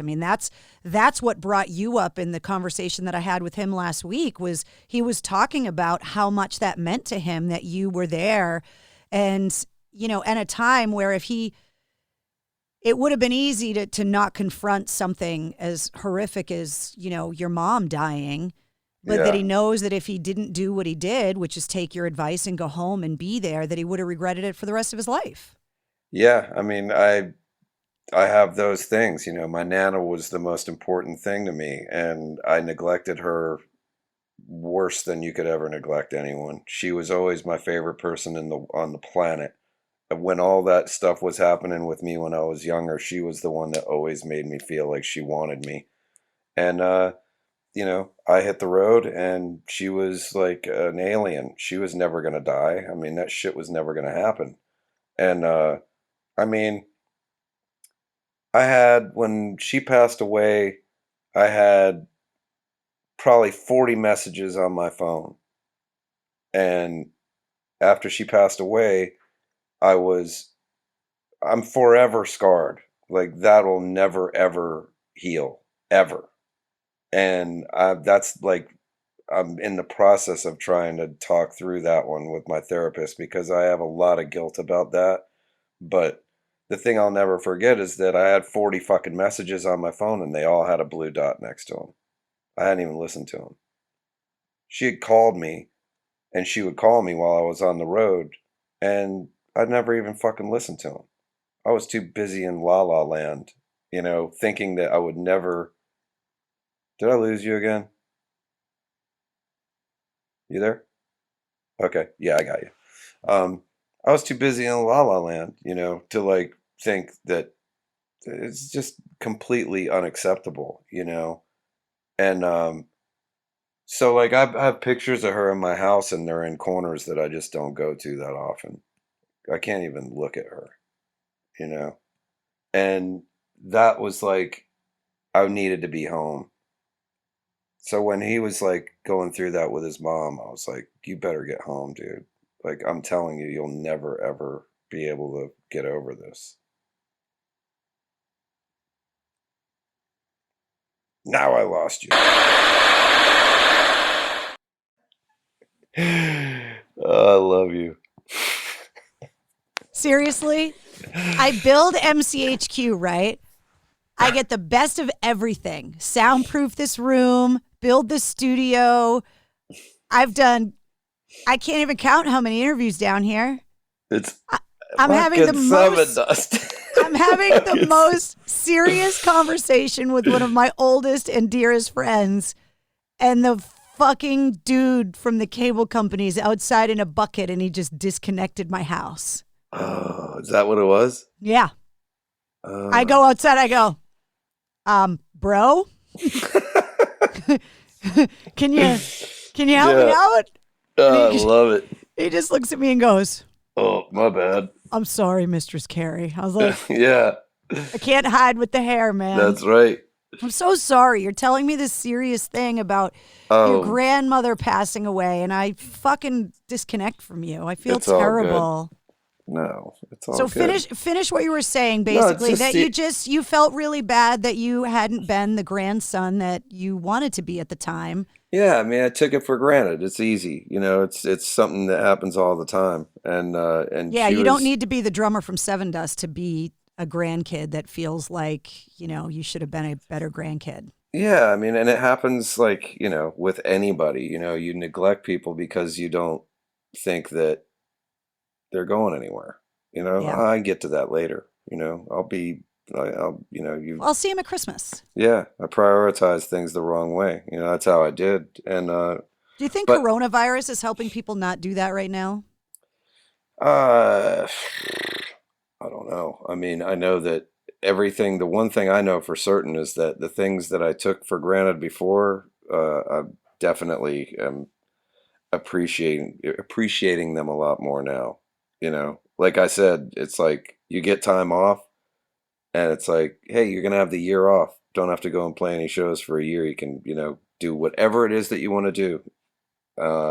We would be jumping up and down. And then, but when that's over and it's like, hey, it's time to get back to work. And Right. like, oh, you're not going anywhere. And it's like, wait a minute. You know, I mean, we were missing it before. Now we're missing it going, wow, you know. I mean, the biggest thing I have is that this thing has taken a year away. Yeah. You know, and who knows how long it's going to go. I mean, there's all kinds of weird talk. You know, there's talk we might not play shows next year. Yeah. There's like, I mean, could you imagine if they really went out and said, here's the deal. I don't think there's any use in telling anybody what's going to happen because they don't know. So it's pointless to say that. I would have enjoyed Bush in Vegas at the end of February so much more if I had known it was the last show I was going to see for a fucking year or two. Yeah. I mean, I was in LA and had a chance to go see The Refused in this really small place in California. And my girlfriend goes, "Do you want to go?" And I'm like, "I don't know, man. It's going to be hot in there. And it's, tons of people squeezed into a small place. I don't know. Let's just go to, we'll go to whatever later. We'll see them again." Passed it up. Wouldn't you love to be in a sweaty fucking rock club right now? Shoulder to shoulder, loud music. Yeah.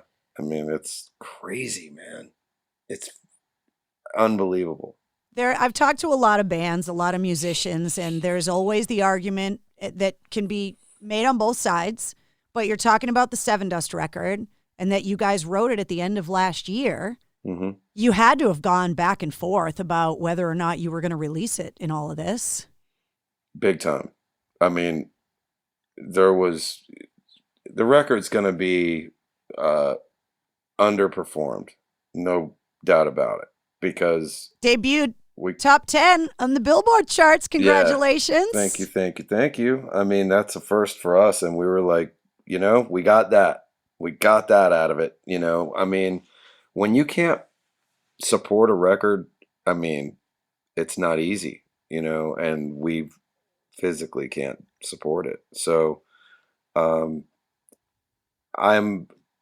thinking that, this will be, hopefully the songs that do get released will do well enough that we can, we're going to play those songs live whenever we go anyway. So hopefully they perform well at radio enough to where, we can justify it. But we're to a point now where it's like almost time to do another Sevendust record. Like if we're not going to tour, we're going to have to do that. We're going to have to get another record together. There's going to be so much great music that comes out of all this time that the bands have had. Yeah. I mean, it's crazy. I think so. I mean, you guys have always been one of those bands that is known for being road dogs. Just known for being out on the road all the time. I talked to Josh Todd from Buck Cherry a couple weeks ago, and he talked about not being able to tour. I mean, he went and got phlebotomy certified because he's worried, he's like, anybody that doesn't have a paycheck for a year, it's like, you can have savings. And then when you don't have savings anymore, you got to go to work. So he's like, I took some time and went and got certified because if I need to go and get a job, I got to be able to get a job. Yeah. I mean, it's like, it's not quite the ostrich head in the sand situation. I mean, we did really well on the last cycle that we did. So we were able to stockpile some money and we were able to work our business to where we're not in that. We're one of the lucky ones. But like he said, we're only as lucky as we're only as good as the money will last. So, and we know right now how long it'll last. We know exactly when that date ends and nails are getting chewed. It's like, dude, somebody's going to have to get going here. I mean, whether we have to start figuring out safe and, creative ways of playing concerts, whether it's, not that we'd be inventing the idea of going out into a fucking drive-in theater and sticking people in cars. But, I mean, we never wanted to be first at that kind of thing. I mean, that's the other deal is that what are we going to be the band that goes out there and says, we found some places where they'll allow you to play. So fuck it, enter at your own risk. We're not interested in that. And then heaven forbid people get sick and die. Not interested. That's not going to happen. So how do we do it? We're figuring, I mean, there was like this big landslide of streaming concerts that was like, okay, that's cute. We'll see how that works. Yeah. So tell me, I've seen you guys day of show. I've seen you right before a show and you guys, because for anybody that's listening to this podcast that's never seen Sevendust, first of all, you're an idiot because you need to go when you can. But you go to a Sevendust show, and as soon as those lights go down, And as soon as that first chord, that first drum, that first scream from LJ, it is just a wall of energy coming off of that stage. And that I can't imagine what it's like for you. I know what it's like to be in the crowd. And that energy and the screaming and everybody's in the moment together. Yeah. I've seen you guys get psyched up for that backstage, and you're all fucking in your huddle, and you're jumping up and down, and you're... Yeah. How do you get psyched up for a show when you're streaming, when there's It wasn't like that. There's no crowd in the room. It wasn't fucking like that. I'm watching the stream, and it was like, in between songs, you guys are like, hello, my lady, hello, my darling, hello, my ragtime. Yeah. Like, I loved the stream because at least I got to see you guys. But what was that like to be on your end of it? It was just not awesome. I don't fucking care what anybody else wants to say about it. You know, I mean, I'm not being bullshitty to anybody. It was like, you know, it was cool. It was cool to see the dudes. It was cool to play together. It was cool to like, to practice, you know, and hang out, you know, that was what made it cool. But we were laughing. We were like, this is supposed to be a concert, dude. So like, try to act like we're doing a concert. But you know, I told him, cause we're going to do another one, and it's going to be another one that's, it'll be cooler, and it'll be, not that this one wasn't cool. It was cool, and it was fun. Very cool. It's just awkward. It's different in a way that you never expected. You never expected to play a concert in an empty room for no crowd. I mean, I had to do that early in the career. I didn't want to go back and do it again. Can I tell you what you experienced with that live stream concert recently? That's what being a radio DJ is like every day. Oh my God, I never even thought about it like that. It's like, you know, they're all there, but you can't hear. Can't hear them, can't see them. You're in this room, and I don't even have a band, right? So for the last 22 years, I'm sitting in that soundproof room talking to myself, hoping my dick jokes are getting a laugh on the other end, but I don't know. That's amazing. I never even put that together. That's why I would get so excited when you guys would come in and hang out with me in the studio, because I actually had fucking company. Yeah. I totally get it. I mean, that's what it's like now. Now you got a taste of it. Yeah, it's not awesome. I mean, it's not. It's like, we're going to do this thing next year, and it's going to be really cool. I guess I'm not even supposed to say, maybe I wasn't even supposed to say we're going to do one. Well, we're not going to do one, but maybe, you know, but we're going to fucking do another one, I'm sure. And it'll be cool, and we'll know what we're getting ourselves into. Oh shit, you're fucking frozen. Oh no. Just keep laughing, Morgan. You have editing, you weren't recording that part. No. Oh, lovely. Dude. Yeah, man, this is a first. This is a first for me, and I've done, like I said, dozens of interviews, and I pride myself. You know me, I'm a fucking perfectionist. Like, I love it. I somehow we're doing a 3-hour interview right now. Somehow I'm. So here's the deal. So we got disconnected. I go outside. Did you see the text message I sent you? Yeah. The fucking dude. I go, bro, you're fucking killing me right now. Oh my And he's God. like, what's the matter? And I dropped the name, dude. I'm sorry, but I had to. I go, I'm trying to interview Morgan from Sevendust right now, and you literally keep unplugging me. And he was like, oh shit, really? I'm like, are you done? And he's like, yeah, I didn't mean to do it the last time. Tell him I said, what's up? Nice. Yell out the door. He said, what's up? Don't pause again. Can you not unplug my fucking internet again? Oh my God, that would be amazing. I love it. So you can't, so before we were rudely interrupted, you guys are going to tackle the live streaming thing, but you can't really talk about it. You can't give out details or anything, but it'll be really cool. But it's going to be really cool, and you're figuring it out. Yeah, that's going to happen, and it'll be really cool. Yeah, I can't say anything else. I'm probably going to get yelled at anyway. Yeah, don't say anything else, but I mean, in this day and age, it's like, what are secrets about? You know, I mean, what are we?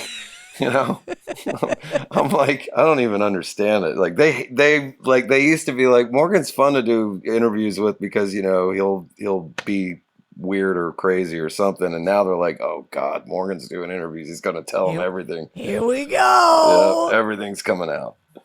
Well, we talked about Blood and Stone, obviously, the Sevendust record that's out right now. Mm-hmm.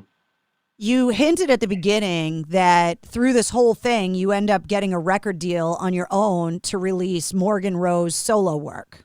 Yeah.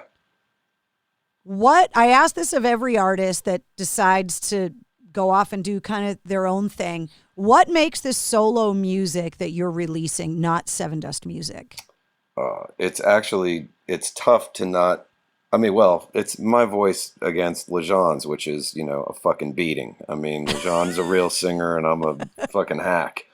But it's, you know, the thing is, like, how the whole thing happened was, you know, there's been little talks of it. Me and Clint would talk. He's like, man, you know, you write vocal melodies and stuff. Like, you write lyrics. Like, you could do this. I'm like, yeah, you know, I'll do it, you know, and I'd never really thought too seriously about doing it. So Clint was doing an EP after his solo record came out, and I was in California, and my girlfriend is also an engineer who is like she's a serious engineer. She did like the latest Limp Bizkit record. She did Alkaline Trio. She's worked with, you know, Gil Sharon and tons of amazing artists, and she's the real deal. So I should get her over here to help me with the technical problems at definitely, MCHQ. she could hook that up for sure. So it was funny. It was like the studio was there and no one was using it because at the time, actually, we recorded the thing. You know, I mean, she had the keys to the place, but we weren't even supposed to be in there at the time. Again, something I'm probably not supposed to say, but whatever. You know, breaking California laws. Please tell me that's going to be the name of it. It's like the illegal album. Yeah, or something. Right. So anyway, so Clint's doing this, and I'm like, man, let me play on this thing. And he goes, man, I'll send you this track, you know, that I'm working on right now, and you can do it. And I'm like, cool. So this is like probably April. Yeah. So this is like shit's really hitting the fan. Yeah, it's really hitting. And I mean, there were actually curfews and stuff when we'd go to the studio and be leaving there, and there's not a car on the road, and I'm like, we're like outside in the car, and we're not supposed to be out here, you know. But so I go in the studio, and now I'm thinking, okay, it's April. I haven't touched a drumstick since December, and then I just played 3 acoustic shows. Before that, you know, I hadn't touched one since October. So let me stop you for 1 second because this is a technical question. Mm-hmm. For anybody that's ever seen a drummer's hands, yeah, they're so used to holding the sticks and taking the beating from your playing, yeah, that if you don't maintain the calluses and the dexterity in your hands after taking all that time off of playing, you lose all of that. Were your hands messed up because you hadn't played? You know, the thing is that I didn't even play a lot of drums. Like when I went in there to record this track, what I realized right away was I was like, usually it's riding a bike. You know, like I've got a pretty good memory when it comes to remembering songs and stuff, to where even if I'm not like dead on or anything, I kind of get it. But this is a song I've never played before. So now I'm like trying to create, and while I'm doing that, I'm realizing, oh yeah, you can't play the fucking drums anymore. You know, like I'm so like out of playing shape that I was like, man, it just doesn't feel right. Like I'm looking at the kit saying, this is wrong. Like this thing isn't set up right or something. Like, no, yeah, you're not set up right, dude. Like, you know, I mean, so I was realizing, wow, man, like this is tough. So I took my time. I kind of got my way around the song that night. And then the next day I went in and I recorded it. So I send it to him. This is like my best friend, right? And I send it to him, and I don't hear anything for days. And I'm like, that's not good. You know, I mean, I know he's usually the guy that's like the fucking got the pom-poms out for me, you know, and now I'm like radio silent. So I don't even press it. I just leave it. And then finally, he reaches out to me and he's like, man, you know, I really liked what you did on that. I think I'm going to go electronic on this EP. Like, I've just decided that I want to do it more like programmy. And I'm thinking, I go, yeah, man, no problem. You know, like, I'm all butthurt. And he goes, no, man, I'm serious. Like, it was really good, but it made me realize that organic drums were not what I was looking for this thing. Whatever. So I'm like, okay, man. And he goes, man, you really need to do this solo thing. And I'm like, I can't even play drums on my best friend's fucking record. Now you want me to do a solo record? You're like, I don't know what to tell you. And he's like, I'm going to send you some songs that I have in the tank, guitar-wise, and just play drums and sing on something, you know, like you can do it and, you know, it'll be fun for you and you need to do this. I'm going to help you do this. So I'm like, okay, man. And I'm thinking that this is a charity case. You know, you're fucking roasting me on your record. So you're going to give me a song to shut me up and let me go do something, which still to this day, I'll tell you, I think that's what he was doing. He's going to hear this if he gets through everything and be like, Morgan's such an asshole. Yeah. So I'm like, all right, you know, no matter what, it's cool. Like, I get to play drums and I'll sing something. I'll write some lyrics and sing on something. So I do this track. I did it in one night, just went in, played drums, sang on it. And I thought it was cool. I was like, you know, it's a rock song. It's not real heavy. There's no screamy in there or anything like that. And so I do the song and he's like, dude, man, it's really good. You know, I really like it. And I'm like, cool. You know, I'm going to talk to Tim, you know, maybe I'll just throw it up on my site, you know, and sell it for $1, you know, and if I get rid of 1,000 of them, you know, I'll fucking pay a car payment, you know, and whatever, you know, it was just fun to do. So I tell Tim about it, my manager, and he's like, well, you got to send it to Rise. They have first rights of refusal. And I'm like, it's a song, dude. Like, they're not going to pick this up. It's not a record, you know? And he goes, well, are you planning on doing a record? And I'm like, well, I mean, I could do it, but they're not going to want this. Like, by the time it's time to tour or anything, I'm not going to have any time to even mess with this. And I have no desire on being in the front, and I have no desire on singing and playing drums as a whole. I'm trying to imagine you as a front man. Don't. So don't even do it. It's horrific. The thought of it is nauseating. Foot up on a monitor wedge. Oh yeah, just not cool at all. Some Bruce Dickinson leather pants with a studded codpiece. Not cool. Yes, Morgan. Not good. So he's like, well, we got to send it to him. I'm like, okay, you know, just try to get him to hurry up because, you know, I can release this on my own and get back to reality. So he sends it to him, and I get home from LA after that 2-month stretch, and I'm home one day, and he goes, well, congratulations, you got a record deal. Rise picked it up. And I'm like, what? And he goes, yep, we're talking this week about a budget. And I'm like, so like, I'll have like real money to like record a record with and whatever. He's like, yep. And I'm like, holy shit. So then I call Clint. Oh, boy. Clint's in the middle of recording his solo thing, his EP.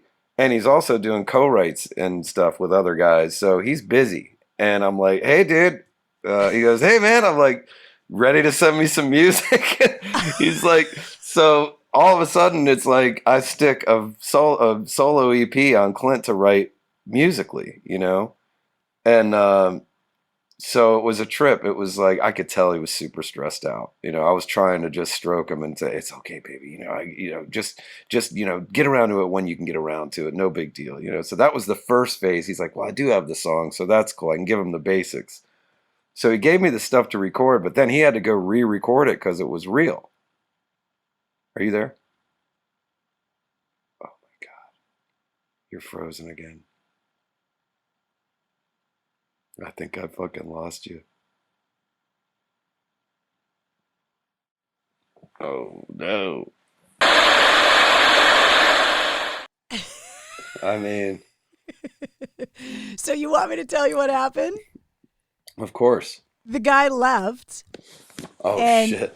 And he didn't tell me that I needed to reboot the modem and the router in my house. Oh, God. And because he updated everything at the pole, my equipment wouldn't talk to it anymore. Oh, God. Yeah.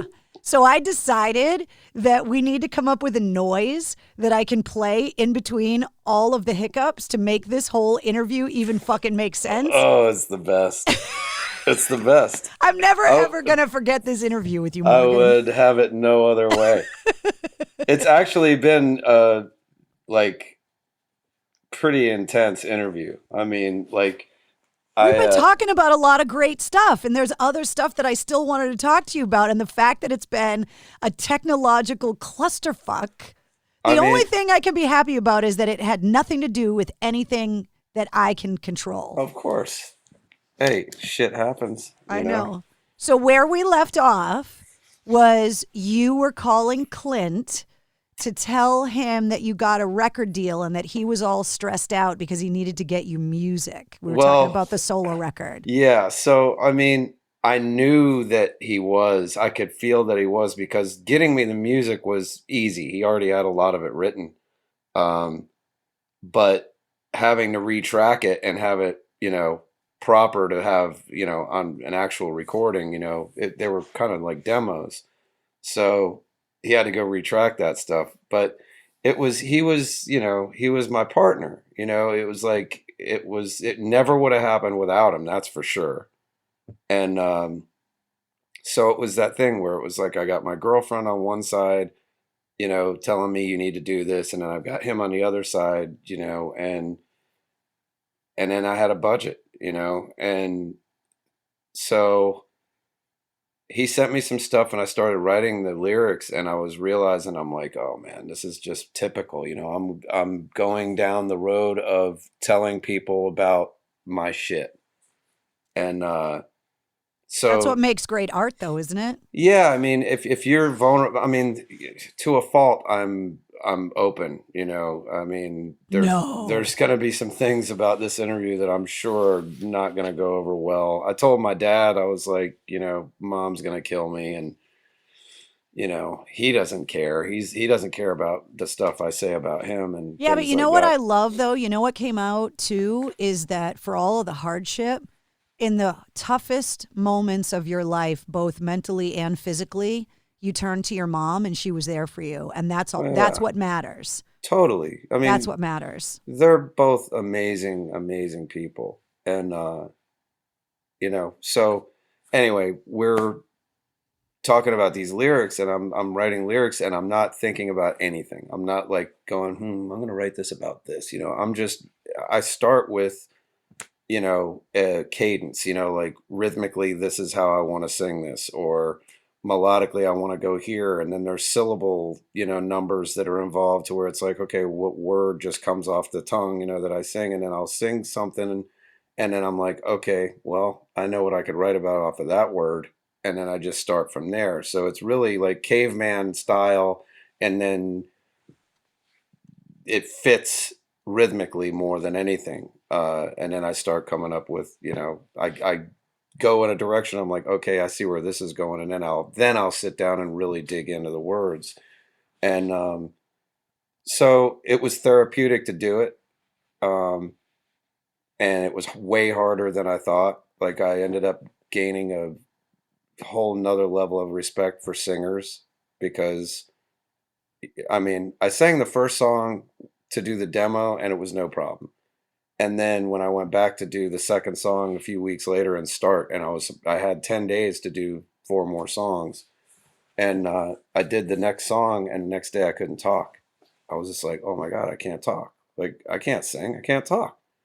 And so I called John and Clint. I was like, I'm not going to call it Jean because he's like an enigma. That guy's like, he never loses his voice, So I was like, you guys don't sing like that every day. How did you guys do it? Especially Clint, because he toured it. Right. And so it was like the obvious, don't talk for a bit, like get off your phone, don't talk, obviously warm up like crazy. And John told me, because he had just he was in the middle of doing a record. He goes, man, it happens all the time. He goes, just, it'll come back stronger when it does. That's the good news. So just give it a minute. And so I did, and then I was all right. And then I got to the song Exhale, and that was the one that was like, that was falsetto and stuff. So I waited, I finished everything and then waited 2 or 3 days before I tackled that one, because I didn't even know if it was going to come out. And I didn't even know how I would sound doing it. So I was like, I should, have a backup plan for this because this could sound hokey. And, but lyrically, it was the heaviest thing I've ever written. That was the song that I wrote basically about, feeling abandoned and feeling like no one really cares about you and being in that despair and making a catastrophic decision and then being able to look down and see, that people really did care about you. And it made me think about being in a hospital, where I was like, man, I just got a glimpse of what it would be like. Because it was almost like people thought I was going to die for sure. So the outpour was crazy. I had no idea, I'm getting videos sent to me of Brent, from Shinedown in Europe on stage, talking into the crowd of, thousands of people, talking to them saying, we're just thinking about our brother Morgan, and I'm just like, what the fuck is going on? And well, it's like you wish that, somebody like Chris Cornell or Chester, like that they could have had that kind of out of body experience almost, to see, because I think you do think when you get into that dark place that everyone around you would be better off. Well, the thing that I always had the problem with is that it kind of goes back to like, it's, I don't want to bounce around crazy, but it's almost like, I remember somebody saying years ago, somebody said, oh man, I love Morgan. What a great drummer to watch.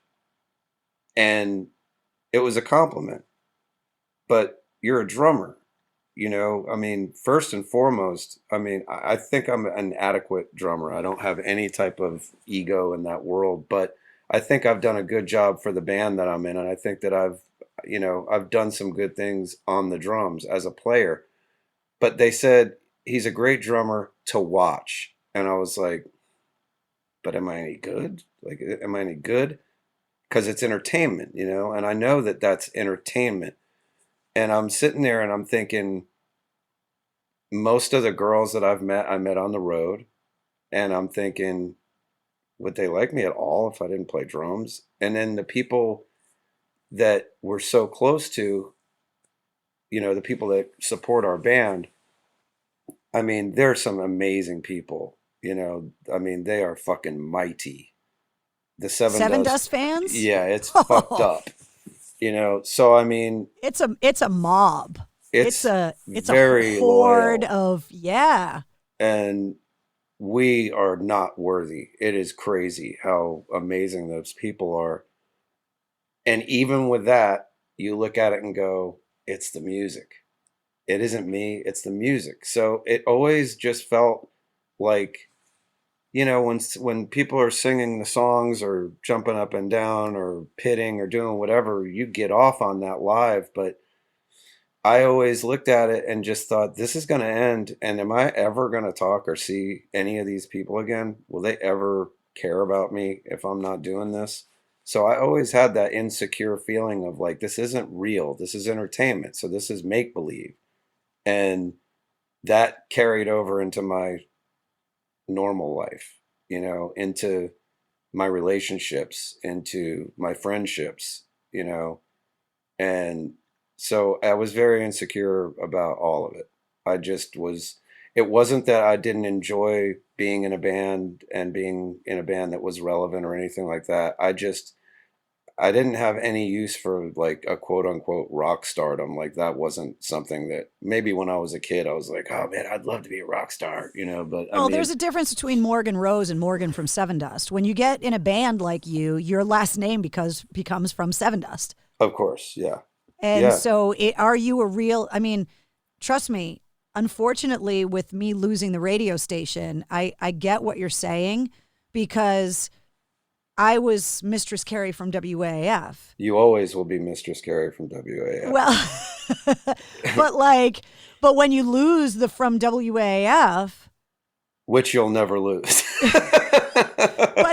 But who are you? And Yeah. I went through that too when I was starting my company and launching the podcast of, I don't have this big, powerful, influential radio station there. Do I even exist anymore without it? Am I a person that is worthy of the friendships, the relationships? Do I even matter? I mean, you can't help but feel that way when your job, quote unquote job, is also forged into your identity. Yeah, I was gonna say that was something that happened. I had a conversation with my girlfriend a few months ago where I was like, getting ready for a tour is not exciting. Like, I do not get excited about it. I mean, I've played a billion shows. I've played the biggest shows. I've accomplished, you know, forget about the percentage, you know, above what I ever thought I would. I mean, I've surpassed anything I ever dreamed of. It's not like I have something to prove in that sense, but I didn't have I wasn't yearning for it. You know, it wasn't like, oh my God, I can't wait to go on tour again. It would be like, oh man, I wonder how long it's going to take for my back to break down. I wonder how long it'll take for, you know, my hands to break down. I wonder, you know, if we're going to all be safe on this tour. You know, like all those things that start creeping in, again, fears and insecurities and things that are bothering me. And, you know, I wonder what I'm going to miss of my kids again. I wonder, you know, those things. So it wasn't exciting for me. And then I had this conversation with her where I was like, all that stuff used to happen. And then when this thing hit and time had surpassed enough to where I was supposed to be working again. And I realized, I was like, I have an identity that is part of me now. You know, this is part of my identity. And it has been for so long that it's not that I need someone to ask for me to sign something. It's not that I need someone to ask me to take a picture.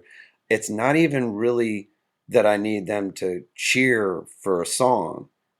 It's that I'm put on the earth to do something, to provide something for people. And when they do that stuff, that makes me feel like I've provided something. I've given them something that makes them happy. And it was gone. And I was like, I don't know what the fuck I'm doing here. You know, like I said, you know, at the time I was stuck in Los Angeles and I'm like, I don't know what I'm doing.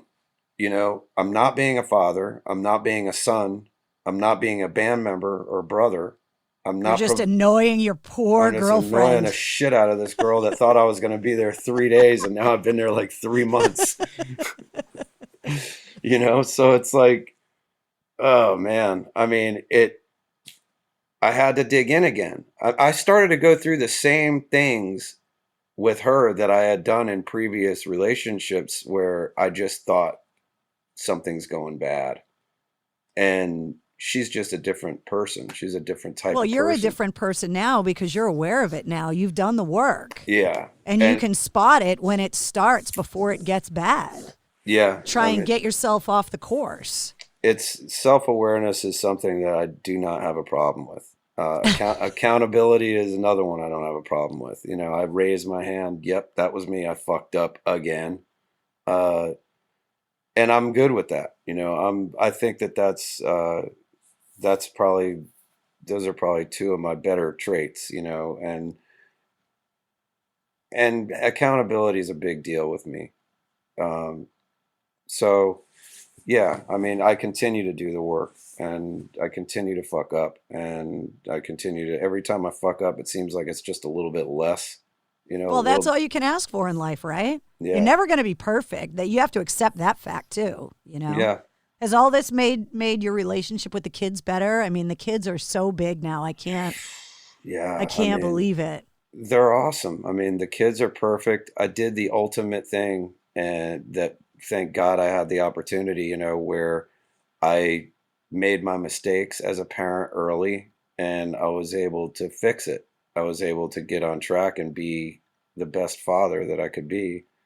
and my kids adore me, and I adore them, obviously, and I have a great relationship with my kids, and that's all you can do, I mean, we all make mistakes, and I was never like a deadbeat dad or anything. I'm harder on myself probably than I should be, but no, but you realize the pattern that you were actively taking part in from your parents to your kids, and you put a stop to it. That's hard to do. Yeah, I mean, I talked to my dad about it right before I got back on here, where I was like, I'm still trying to not even diagnose it, but try to pinpoint when it happened, all of it. Like there's a timeline that happens throughout life, these timelines where you look at it and you're like, okay, this is where this started.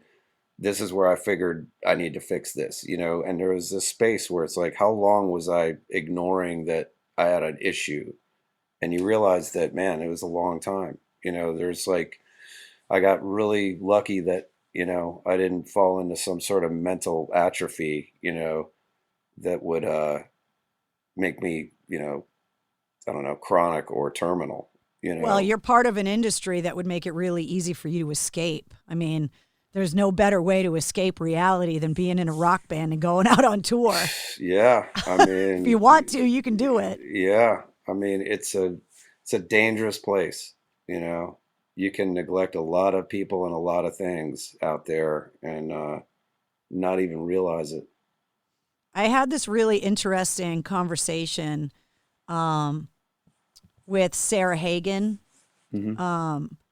and we were talking about drummers and how you hear music and break it down. And she was telling me stories about how there are drummers that associate colors with the sounds.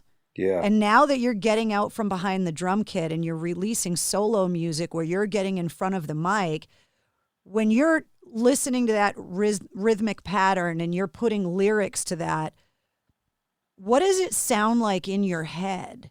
Like, what do the drum notes sound like in your head? Is there a visual thing attached to it? Like, I'm trying to get to, scary enough, I'm trying to figure out how your brain works when it comes to music. Because I didn't know that was a thing. Well, I mean, here's the irony to the whole thing is that I fucking hate the drums and that I never want to practice drums. I don't have any drums in my house. I mean, like, you picked a really shitty job, Morgan. I mean, it's like, I shouldn't say I hate them. I mean, I miss the shit out of them now, but I mean, it's weird. It's like, I've always been more interested in melody and in lyrics and stuff like that. Like that's especially melody. That's what really, whenever we're doing records, I mean, you can ask anybody, especially Clint or John, you have to almost fight me to get on the drum kit.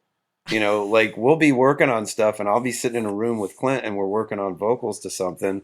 And we have all the drums they're all, just drum machine stuff or, programming. And, it's like we're just throwing something up there to have a beat so that we can put words to something.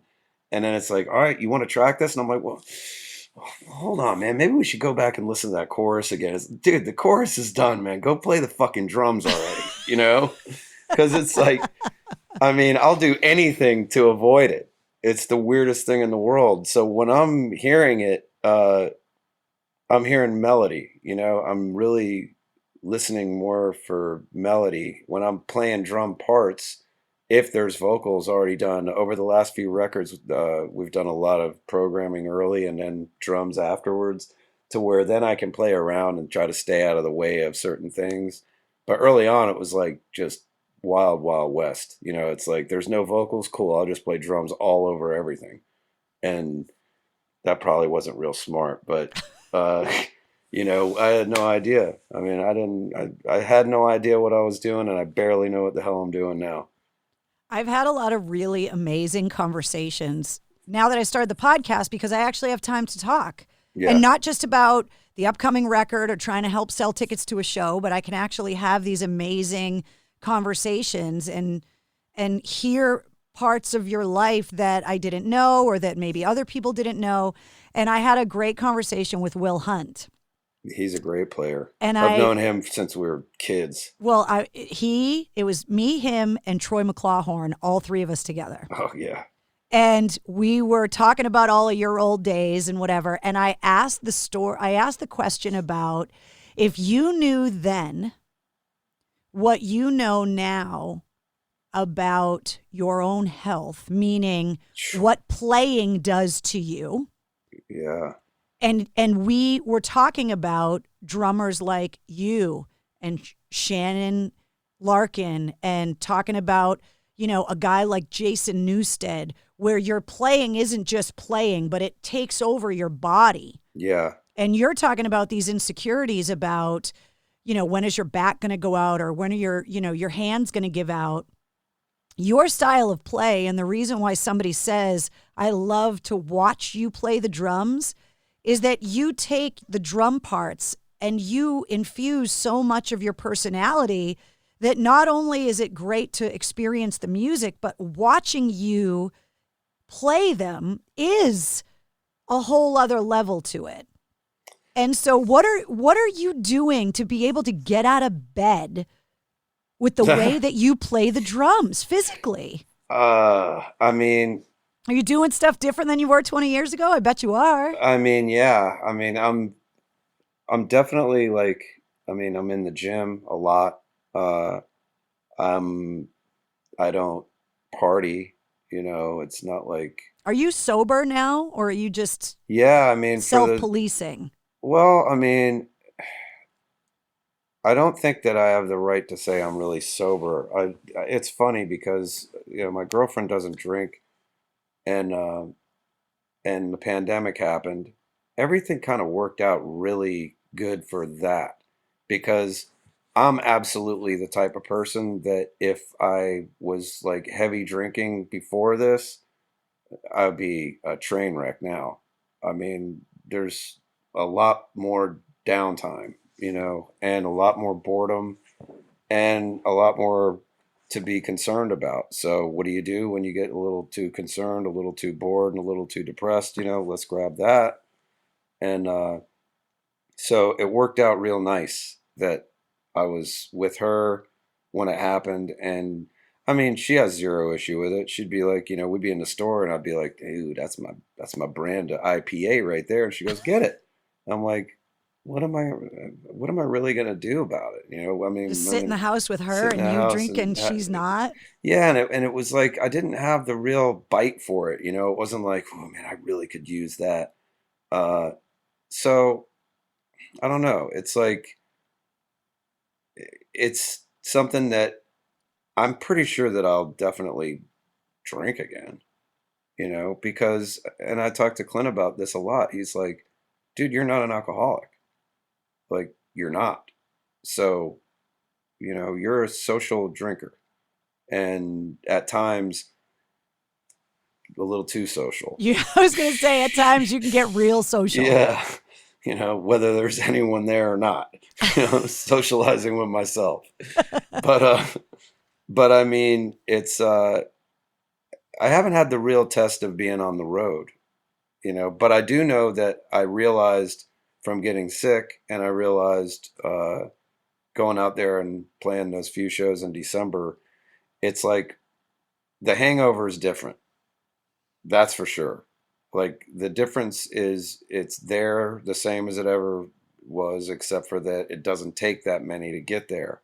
So the all-nighters are just, those are the ones that give you the minimal effort to get, for maximum gain.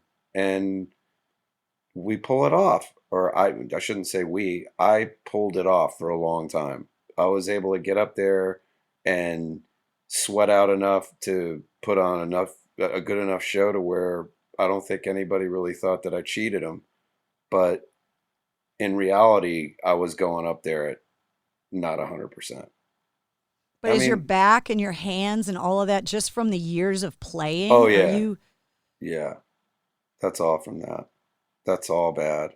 I mean, it's a little bit better. I do, chiropractors and massages, and the gym and try to keep certain areas stronger than they were so that it doesn't break down in other areas. But ultimately it's, it's going to be there. It's going to hurt. John said it a long time ago. He goes, it's a full contact sport.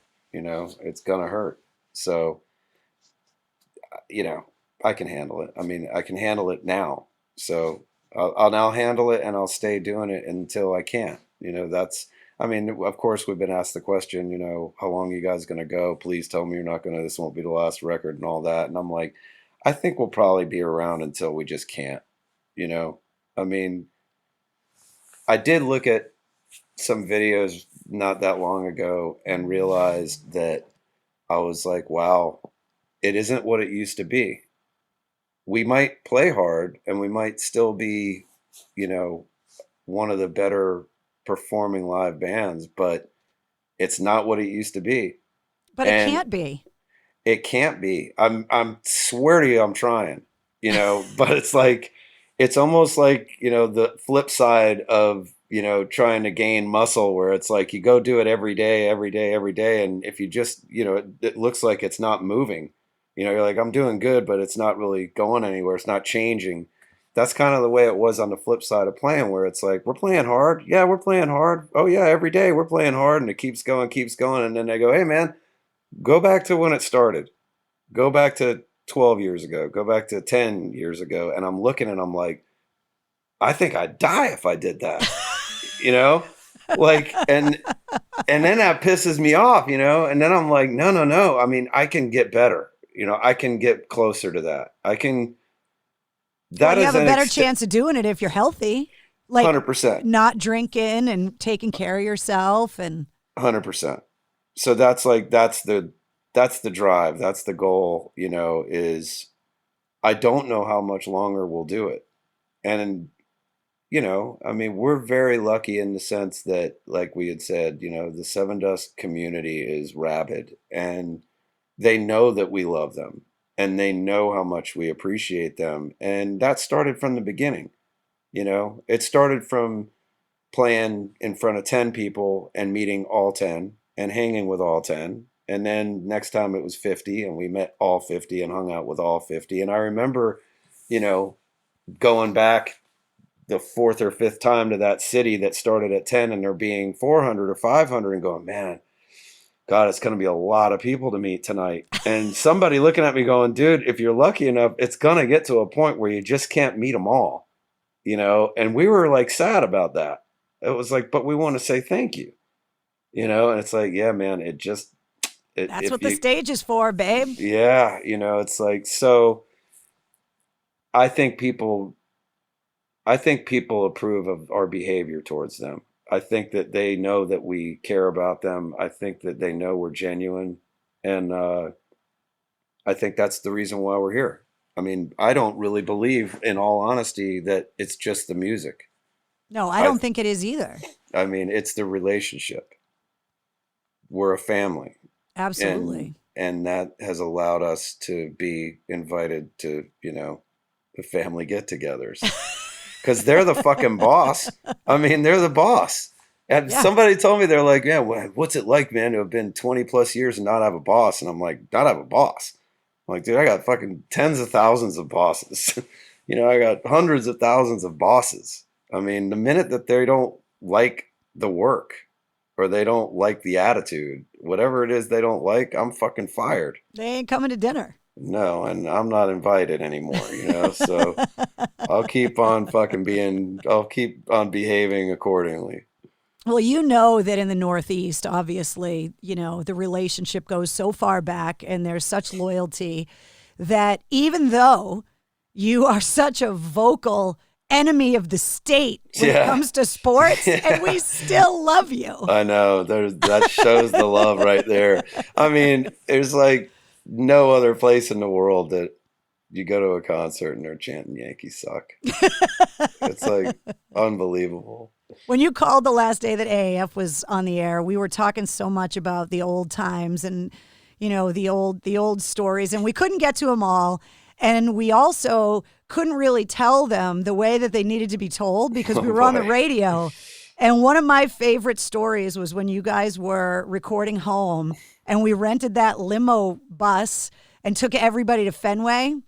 And you came downstairs. Oh, my God. Yeah. And I got all those Red Sox tickets and they were in the bleachers. Yeah. And you came down in like all your Yankee stuff. And I was like, bro, you're not wearing that.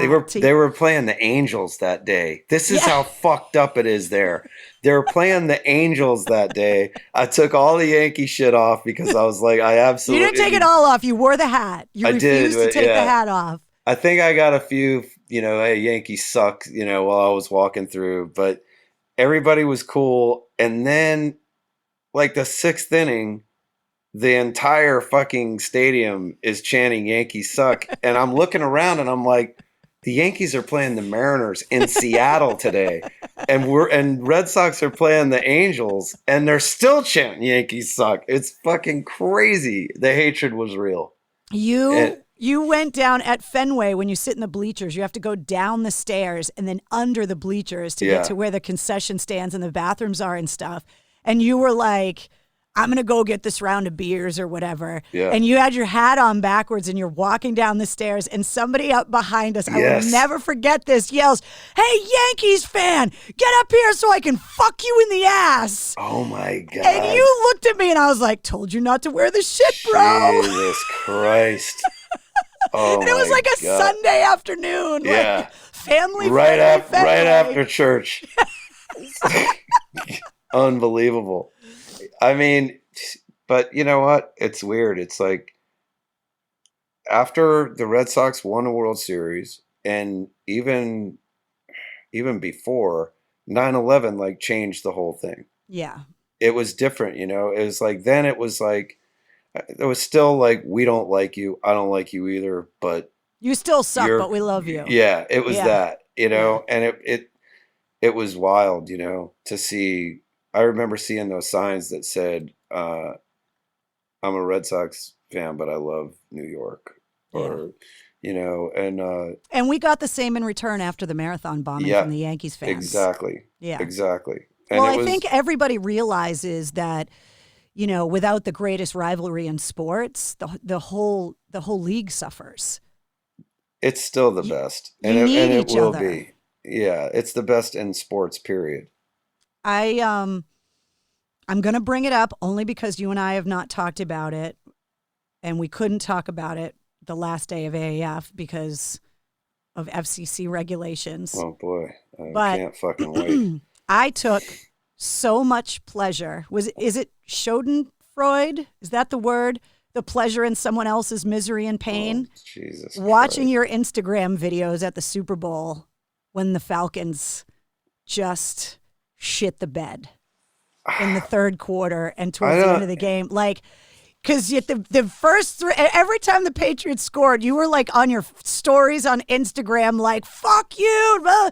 And I was like, oh, here we go. And then towards the end, like, I wanted to hug you and I wanted to go, nah, nah, nah, nah, nah, at the same time. Well, here's the thing. I'm really, truly a Buccaneer fan. That's like my favorite team. So it's funny that we have two of the greatest Patriots of all time. Yeah. Oh, trust me, Will was reminding me how much of a Buccaneers fan he is when I talked to him. And now all of a sudden, all you guys that hated Tom Brady so much don't hate him so much. Love him. Yeah.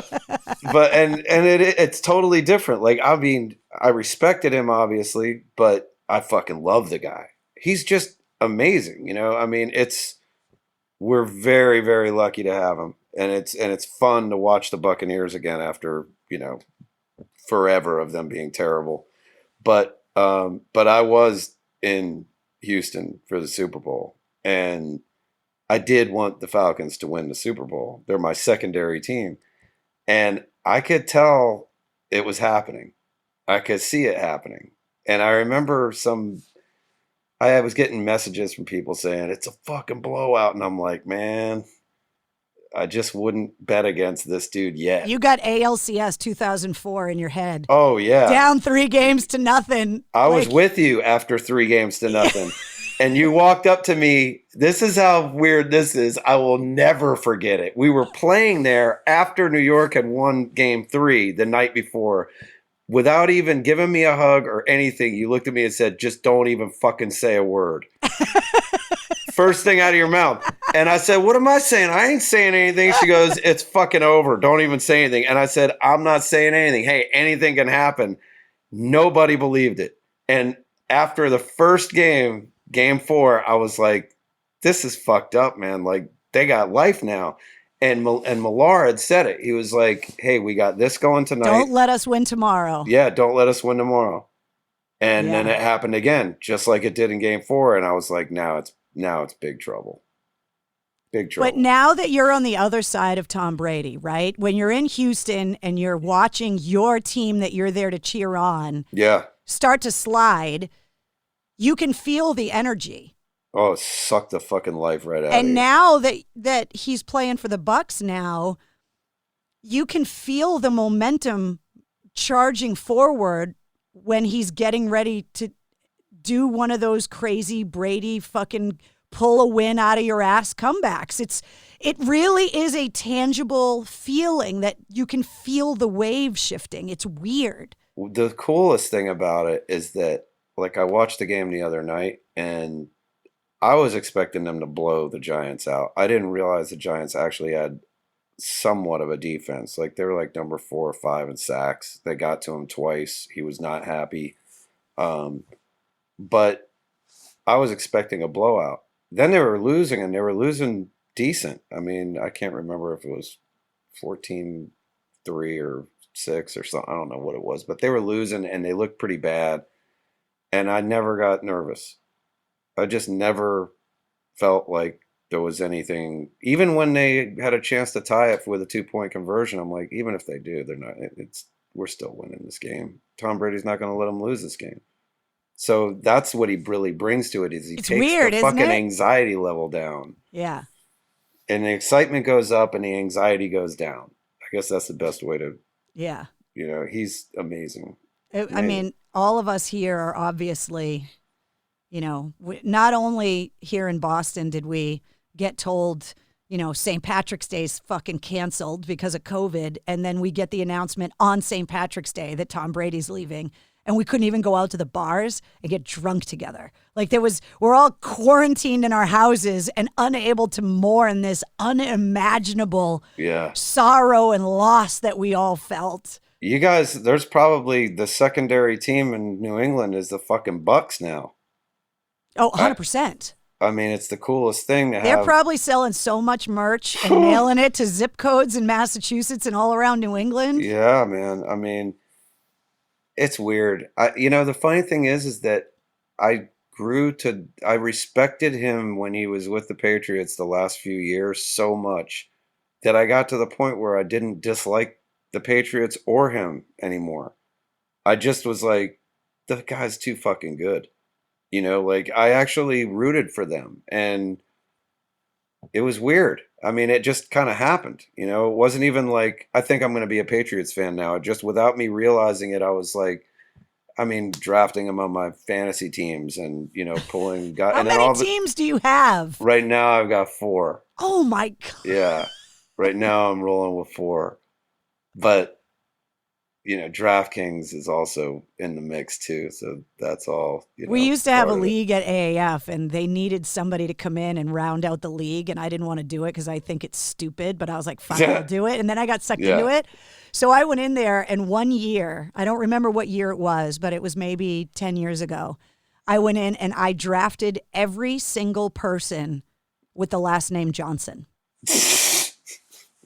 And everybody in the league was so mad because we had like those sales guys that come in with their laptops and all the spreadsheets and they get all nerdy, right? Yeah. My team made the playoffs and I actually made money that year. And they were so mad that my team of all Johnsons was actually a thing, that it worked. Well, I can tell you right now, I just really quickly took a peek over at DraftKings and right now I'm in there. I'm in the money. Are you in the Rockstar League? Wasn't there a Rockstar League for a long time that like Vinnie Paul and all those guys were in? Yeah, I never got into that one, and I'm pissed that I didn't. But I think that maybe I'll start one next year. I'll start another one. I mean, musicians want to be athletes, and a lot of athletes want to be musicians. And actors in there too. It's like this weird triangle of like. We all think the other one's got it a lot easier, and it's a lot funner. And you all realize, I think, after a while, that you literally all have the same pressures, and you all have the same stresses and the same anxieties. It's just a little different, but But there's a lot of similarities that I think from the surface you wouldn't think that there were. Yeah, I mean, it's entertainment, you know. I mean, it's an art and it's entertainment, and it requires physical ability and memory and travel and it's kind of all the same thing. Yeah, I was trying to think of some other ones in there that are not so. And bitches. No. Not that one. Not that one. No. Oh God, yeah. It's I don't know. It's been an interesting, crazy ride. You know, Where are some of the places that when you think back, because Sevendust is probably one of the hardest touring bands that I know, and you guys are just constantly on the road and you're constantly going everywhere. But when you do get time to get out from the arena and get off the tour bus and whatever and actually go and do stuff, like I always know that you loved it when you were in Boston, but like internationally or just in some city that what surprised you of a place that you can't wait to go back to now? I mean, Australia is always a favorite place to go. It's the worst flight, but it's very rewarding. I mean, the people are amazing. The shows are amazing. We're probably arguably bigger there than we are over here. Really? Yeah. I mean, it's on my bucket list to go, but I've never been. It's amazing. I mean, it is an amazing place. And like I said, amazing people.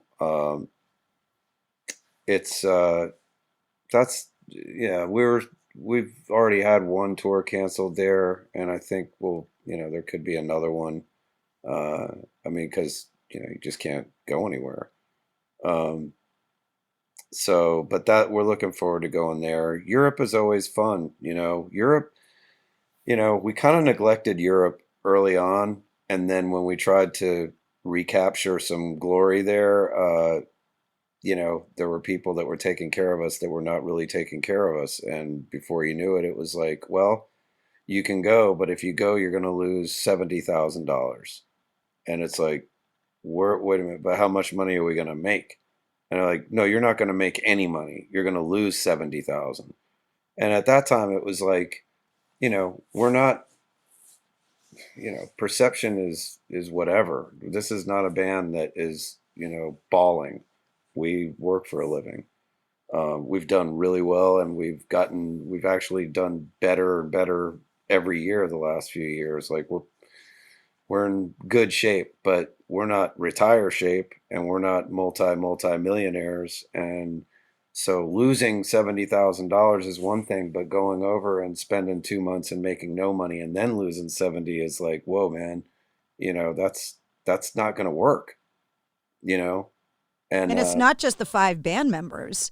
No, one of the things that keeps coming up is the crew, the staff, the guys that you guys need to be able to do what you do, and all those jobs that right now have just disappeared. Yes. Yeah.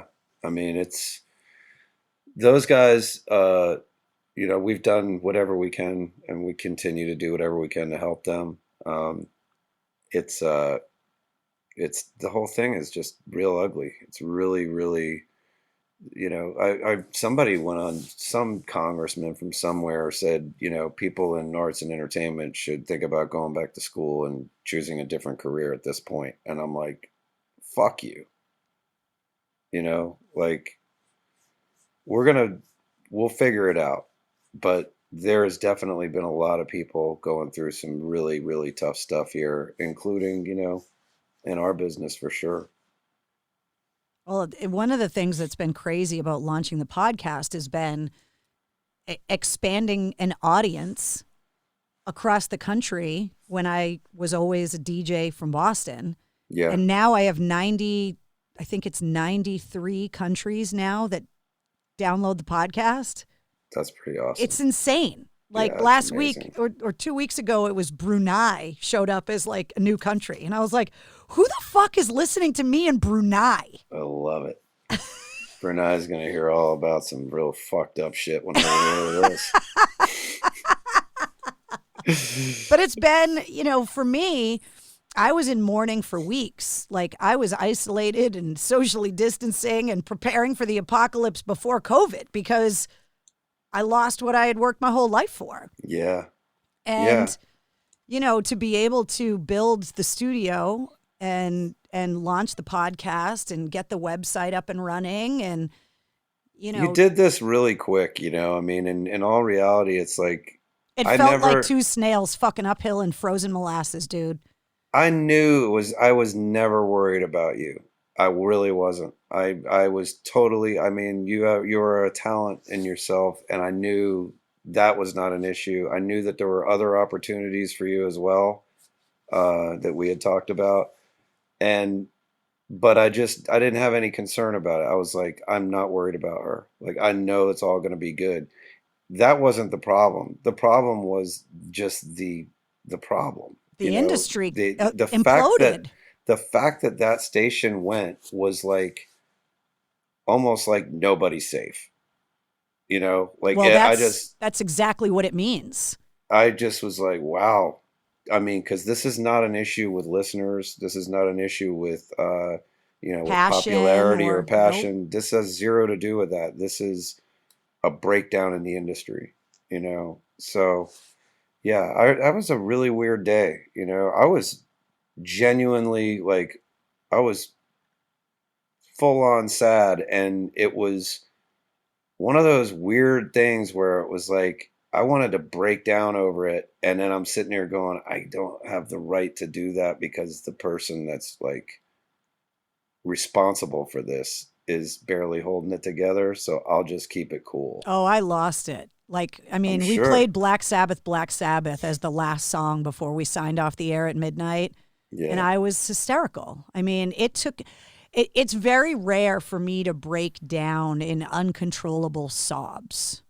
And the week after the station went off the air, I went out to Vegas to a radio convention, which I was supposed to go out there as the assistant program director at WAF. And I went out there as, hey, I'm Mistress Carrie and I need a job. Yeah. And my then boyfriend flew out to meet me to kind of be there. And, the last day that I was in Vegas before I had to fly home, because it was nice to get out of Boston for a few days and get out of the funeral. You know what I mean? Yeah. Kind of separate yourself a little bit.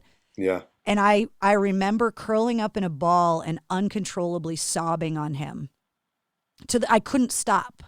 Yeah. And I don't think he had ever seen me like that. You know what I mean? And was just like, he was trying to calm me down because, when you're crying so hard, you can't breathe. Yeah. And I didn't know what to do.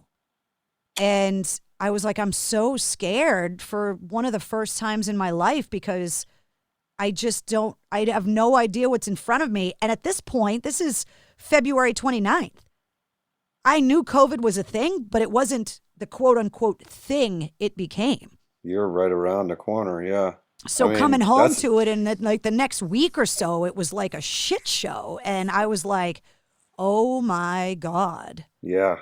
And when you talk about, the family, Sevendust Nation, how they are so loyal and so rabid, I had the exact same experience with the AAF crew because that audience just wrapped itself around me. And, starting on March 14th, when I started doing Cocktails in the War Room, it was like I had this support group. It was like therapy every night for us to get together and talk it out and deal with the virus and deal with Tom Brady leaving and deal with all of this stuff. But having that support system and that realization moment that you were talking about with how much you are really loved by people. Yeah. That's a very powerful and overwhelming feeling. It's, that to me is like, that's the magic, Yeah. I mean, those are the types of things that I tell, like somebody will see somebody, that's in, I don't know, I was going to use somebody as an example, but I don't want to mention his name tonight. But someone in a different venue, not someone that has a crowd, so to speak. And I was like, it really doesn't matter how much money they have, doesn't matter how powerful they are, doesn't matter.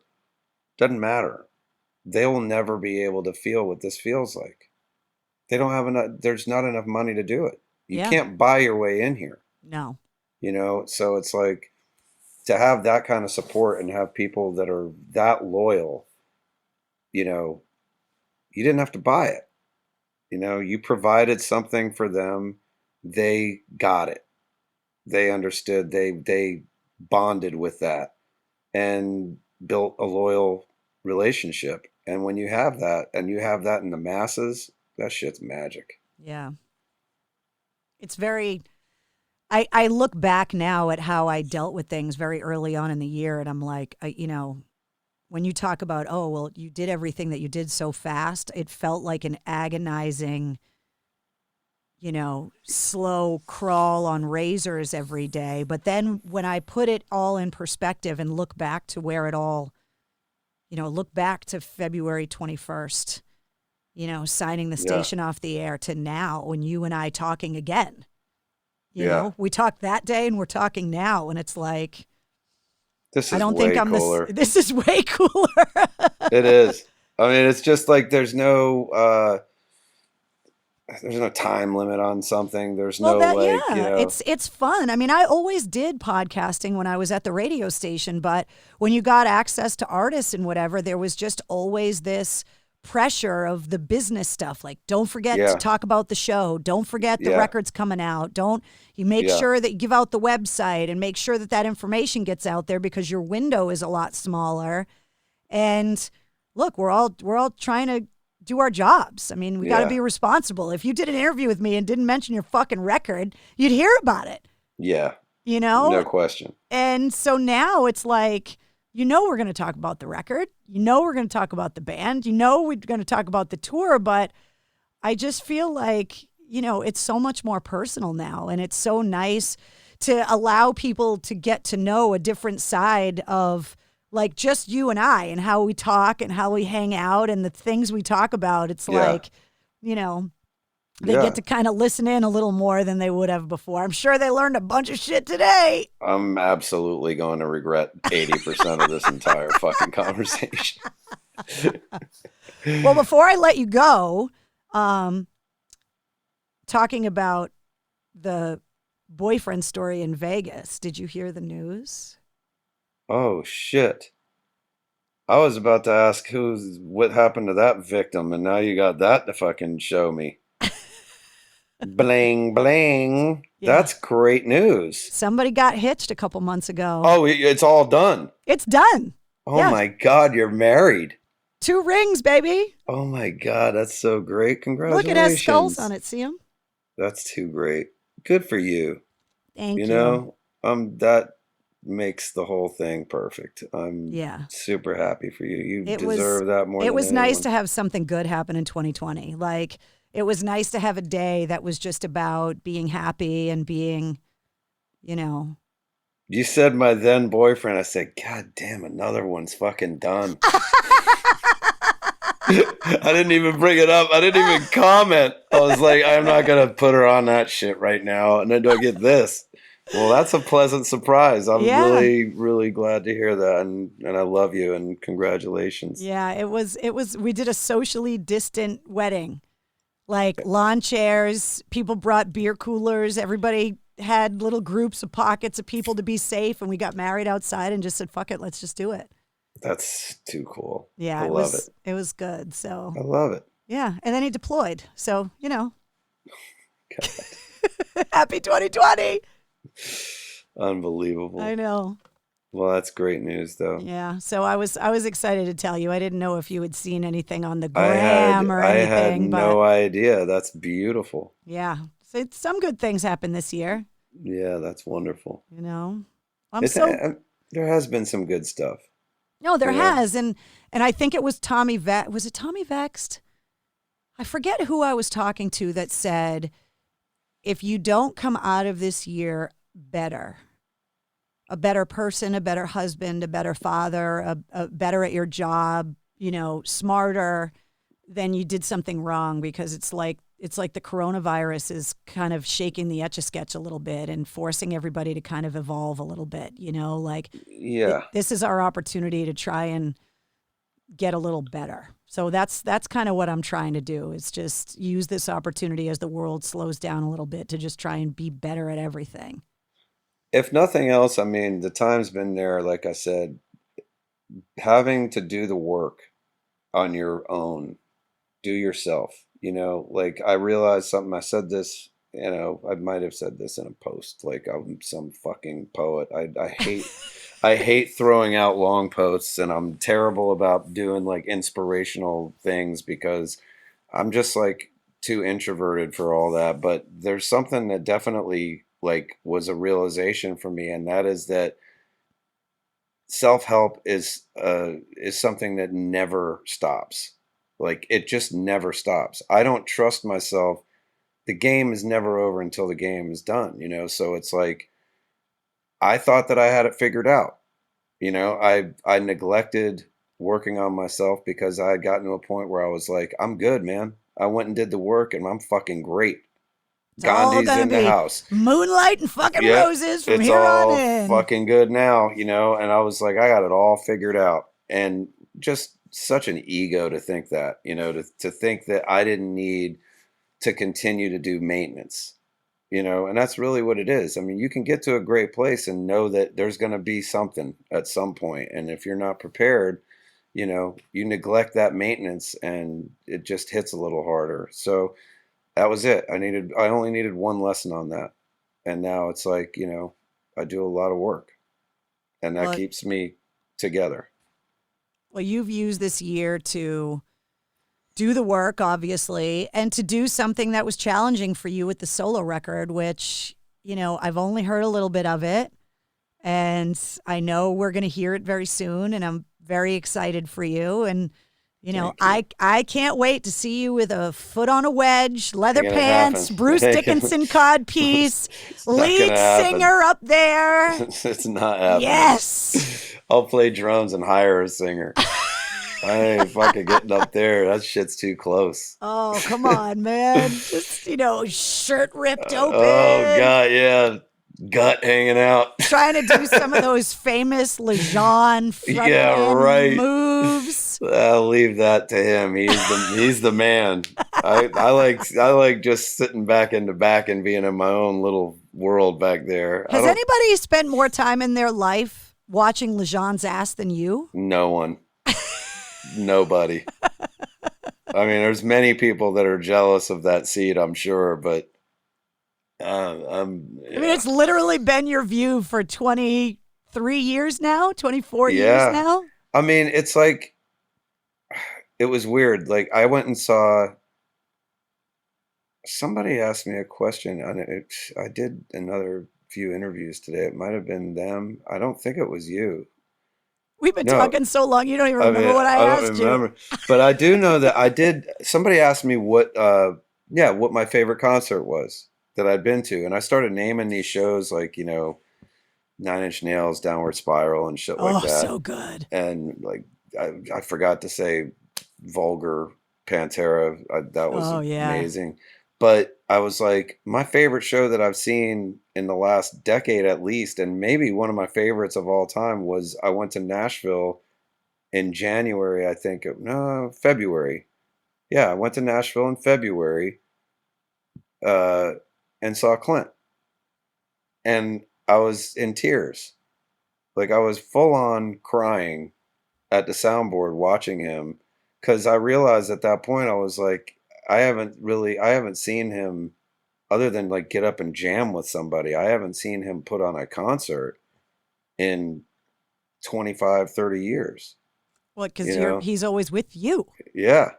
So I hadn't seen him from there. I hadn't listened to him play from where the crowd hears him. I always hear him in my ears back there, so I wasn't able to hear how great he is, from that perspective, from that point of view. And I was just like, he's unbelievable, man. I mean, I was so proud of him, and it hit me. Like, I mean, it hit me quick too. I was like, it happened in the first song. I was like, I'm crying and I can't stop. And I was with my buddy Lauren, and he was like, you know, patting me on the back, like consoling me. I'm like, no, dude, this is a very proud moment, you know, because I remembered where he came from, you know, and I remembered that I almost lost him, you know. So I was like, wow, man, I almost lost my brother, you know. He literally was killing himself. And look at where he's at now, fronting this band and sounding unbelievable. So that was like, I don't even know how I got into that, but that was like probably that was a awesome moment. Well, that's kind of what it's like for me to watch you guys after all these years. And, you know, I mean, the last time I saw you guys play, you were at the House of Blues and you were touring with Tremonti. Yeah. And LJ and Mark. It was a couple years ago. And Mark and LJ came up to the studio, and then I came down to the show after, and I was up on the side of the stage, and me and Mark were just standing there watching you. And, you know, still after all these years, like, I just love watching you guys play together. And it makes me so happy that after all these years, you're still doing it and at a high level. And then LJ, you know, stopped and, you know, tells the story about John. Oh, God. And Mark looked at me. Is that true? He's and like, goes, that's my best friend. If that happened, I would have known about it. He's like, that's not a real story. And I go, no, it's a real story. And I think that changed Mark Tremonti to his bone marrow. That story. He looked like a different guy after that. Oh, yeah. Yeah, totally. Oh, man. But that's how I feel watching you guys, like standing there, getting to see, knowing everything that you guys have all been through, you know, and still watching you guys get together and still finding that magic together when you get on stage. It's like, you know, I cry watching what you guys have done together, you know, having seen it from the early days. You've seen it from the beginning, you know, so it's like, I mean, and we became close immediately, you know, so it's like, it's a long time. That's like the only thing that definitely has a part in keeping us going, is the fact that I don't think I can handle saying goodbye to everybody.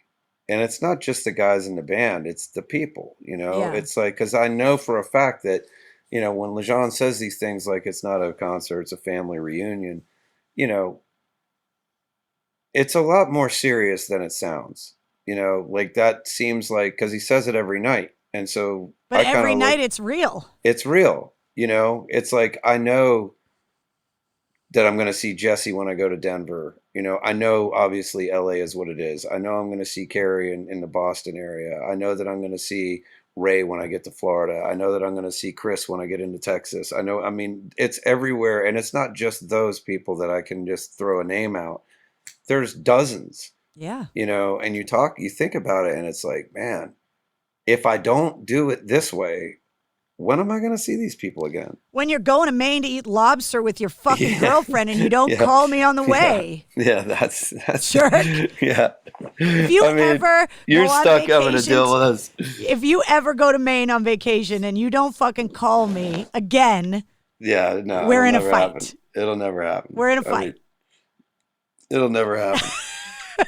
She was actually talking about going into Boston too, because it wasn't that far, you know. I mean, it wasn't. It's not that far. But it was, you know, we were quick, boom, boom, boom around. But it was, yeah. I mean, you're stuck with us for the duration. I mean, you know, whether it's Maine or wherever it's going to be, you know, you're stuck with us. Well, now I got a little more freedom to be able to. I mean, obviously not with COVID, but like, now I'm my own company. Yeah. I can do what I want when I want, and I can just take a couple of road cases and throw my shit together and go anywhere I want. Yeah. And I really look forward to being able to do that. Yeah. You know, I mean, take the show on the road. There's no reason why I can't. Of course. I mean, it'd have to happen. Yeah. You could do all kinds of cool stuff. Yeah. So I'm very excited about what the possibilities are. It's just really hard to imagine what those possibilities are in the world that we're living in right now. You know, it's like we all just gotta find a way to just, muscle through it somehow, and the rock community, I think, is going to be better off because we're sticking together and closing ranks and supporting each other in every way that we can. And I think we're only going to be better for it, Yeah. I mean, I tell everybody, I'm like, it's going to happen. World's going to open up. Maybe it won't be in 6 months. Maybe it'll be longer. But whenever it does, I mean, everybody is in for, at least in this part of it. I can't speak for everything because I know there's going to be, like you said, there'll be a ripple effect for sure. And there's going to be some, shockwaves afterwards. I mean, this thing's going to linger for a while, even after it's, quote unquote, gone. Right. But the appreciation that the people in my business have, the respect for the game that we have not been allowed to play for a long time, is going to show. So the concerts are going to be better. Oh, the fans are going to be more appreciative. They're going to scream louder. The bands are going to be more appreciative too. Yeah. We're all just going to be like, can you believe we're back here? Like, Yeah. Thank you, God, that we're back here together again. Yeah, you're not going to go on autopilot. No. During a show, like and No. that's what I mean. It's like, take this opportunity to learn to appreciate the things that you used to take for granted because you just 100%. always thought they were going to be there. And now, now it's like, oh, wait, I know what it's like to lose it. Thank God it was only temporary. I'm back in it now, 100%. Yeah. I mean, it's very, very simple. You look at it and go, wow, that was something that was really special that, like, anything that you do too much of, you're going to start to get a little bit like, eh. Yeah. And we, have been known to be the band that would probably be the one that would say, how do you like touring? And the answer would be, eh. Because we fucking toured more than anyone on the planet. Even porn stars get bored. Yeah, exactly. So it's like, exactly. So it's like, but then, you take it away and it's like, okay, now I can reflect on this a little bit. You never gave me a fucking chance to miss it. Now I miss it. So that's what I was telling somebody early on. They're like, you always bitched about having to leave to go on tour. And I'm like, yeah, well, motherfucker, I never didn't go.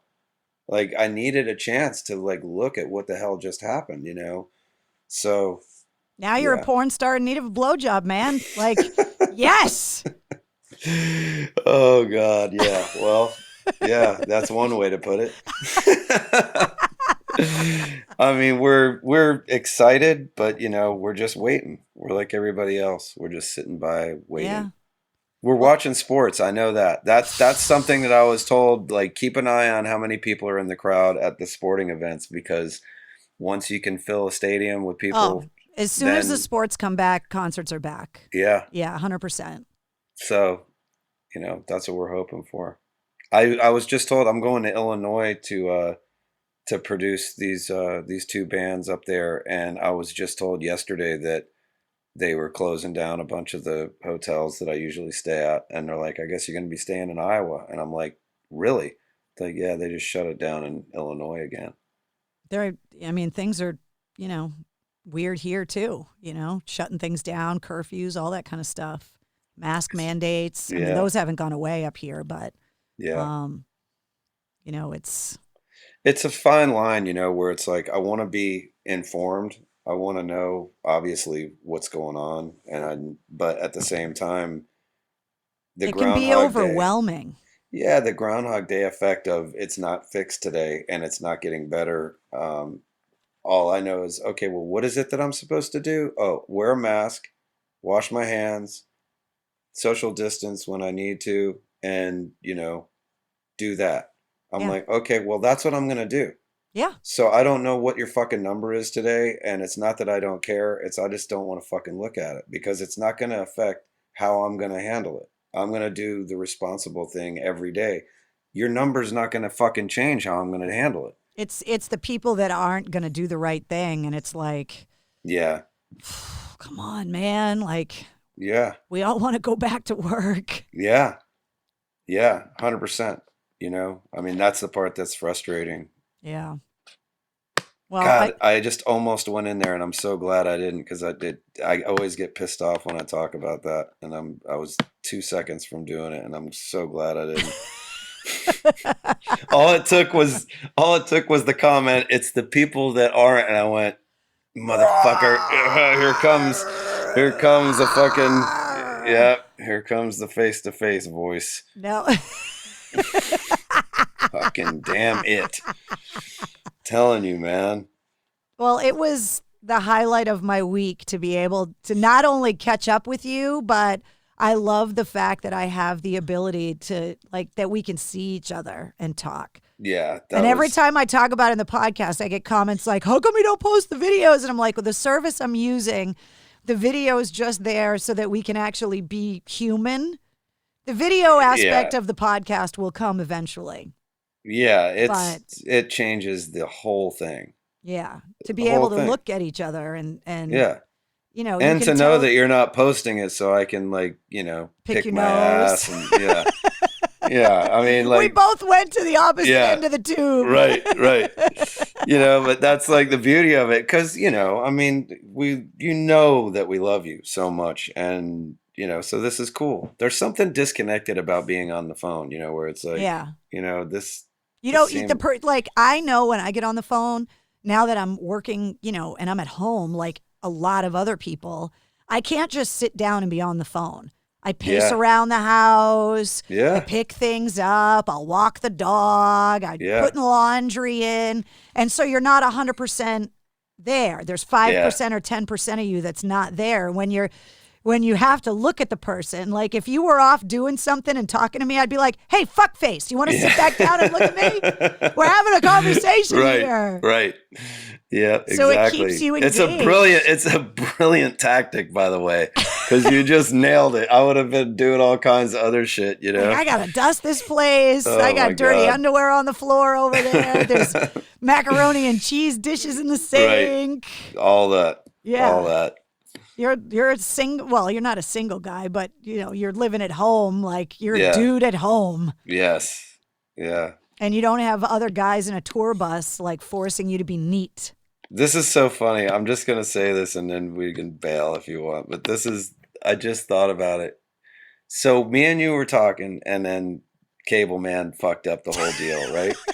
For like the third or fourth time. I was like, okay, I didn't know how long we were going to talk initially, but this has officially turned into the 3-hour interview. Yeah, it is.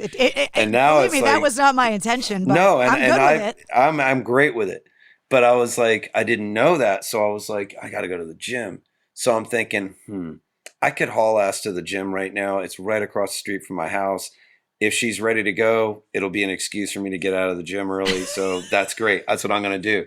So I'm kind of hustling because every minute counts now, you know, because it could be like, okay, I'm good to go. Yeah. So I'm like, okay. And as I'm putting on my shoes, my back goes. And I'm like, motherfucker, I just fucking tripped my back out. Just like, I talked to my dad about it. He goes, how'd you do it? And I was like, man, it's crazy. Like, I did something that was completely unacceptable. He was like, what is that? I said, I was breathing. I bent over. How dare at my age I breathe, you know? So it ended up that I was like, the whole thing went from I'm going to the gym to now I'm going to the chiropractor.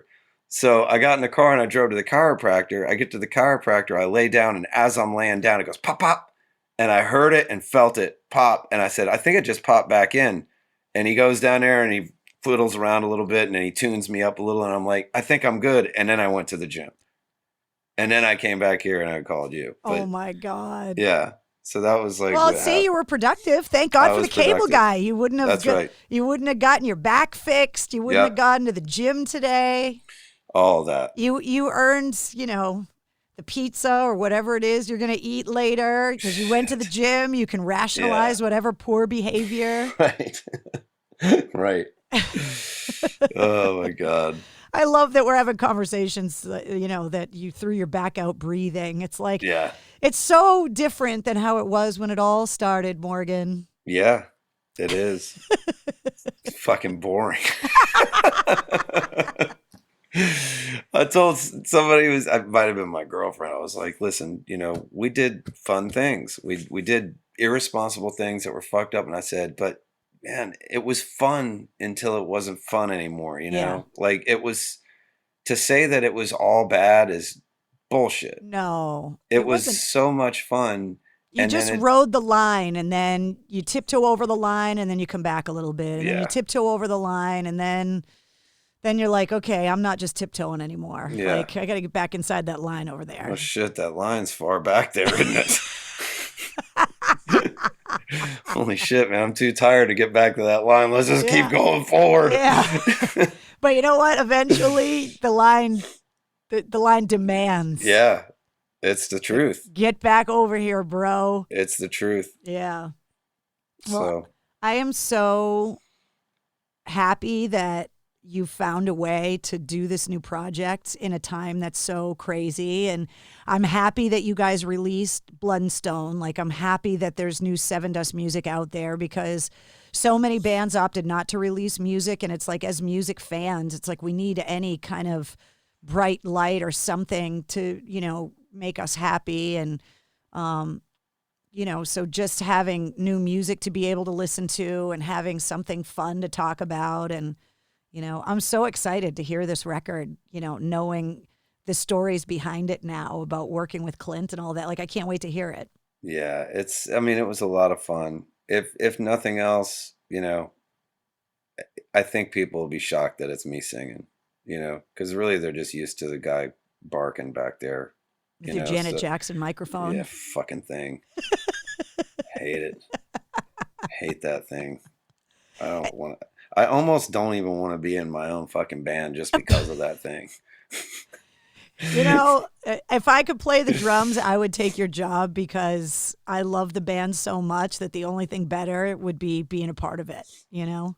It's really a cool thing now. I mean, you know, as we've gotten older and the priorities are different, and you know, it's a lot of fun, and it can be even funner, you know, more fun.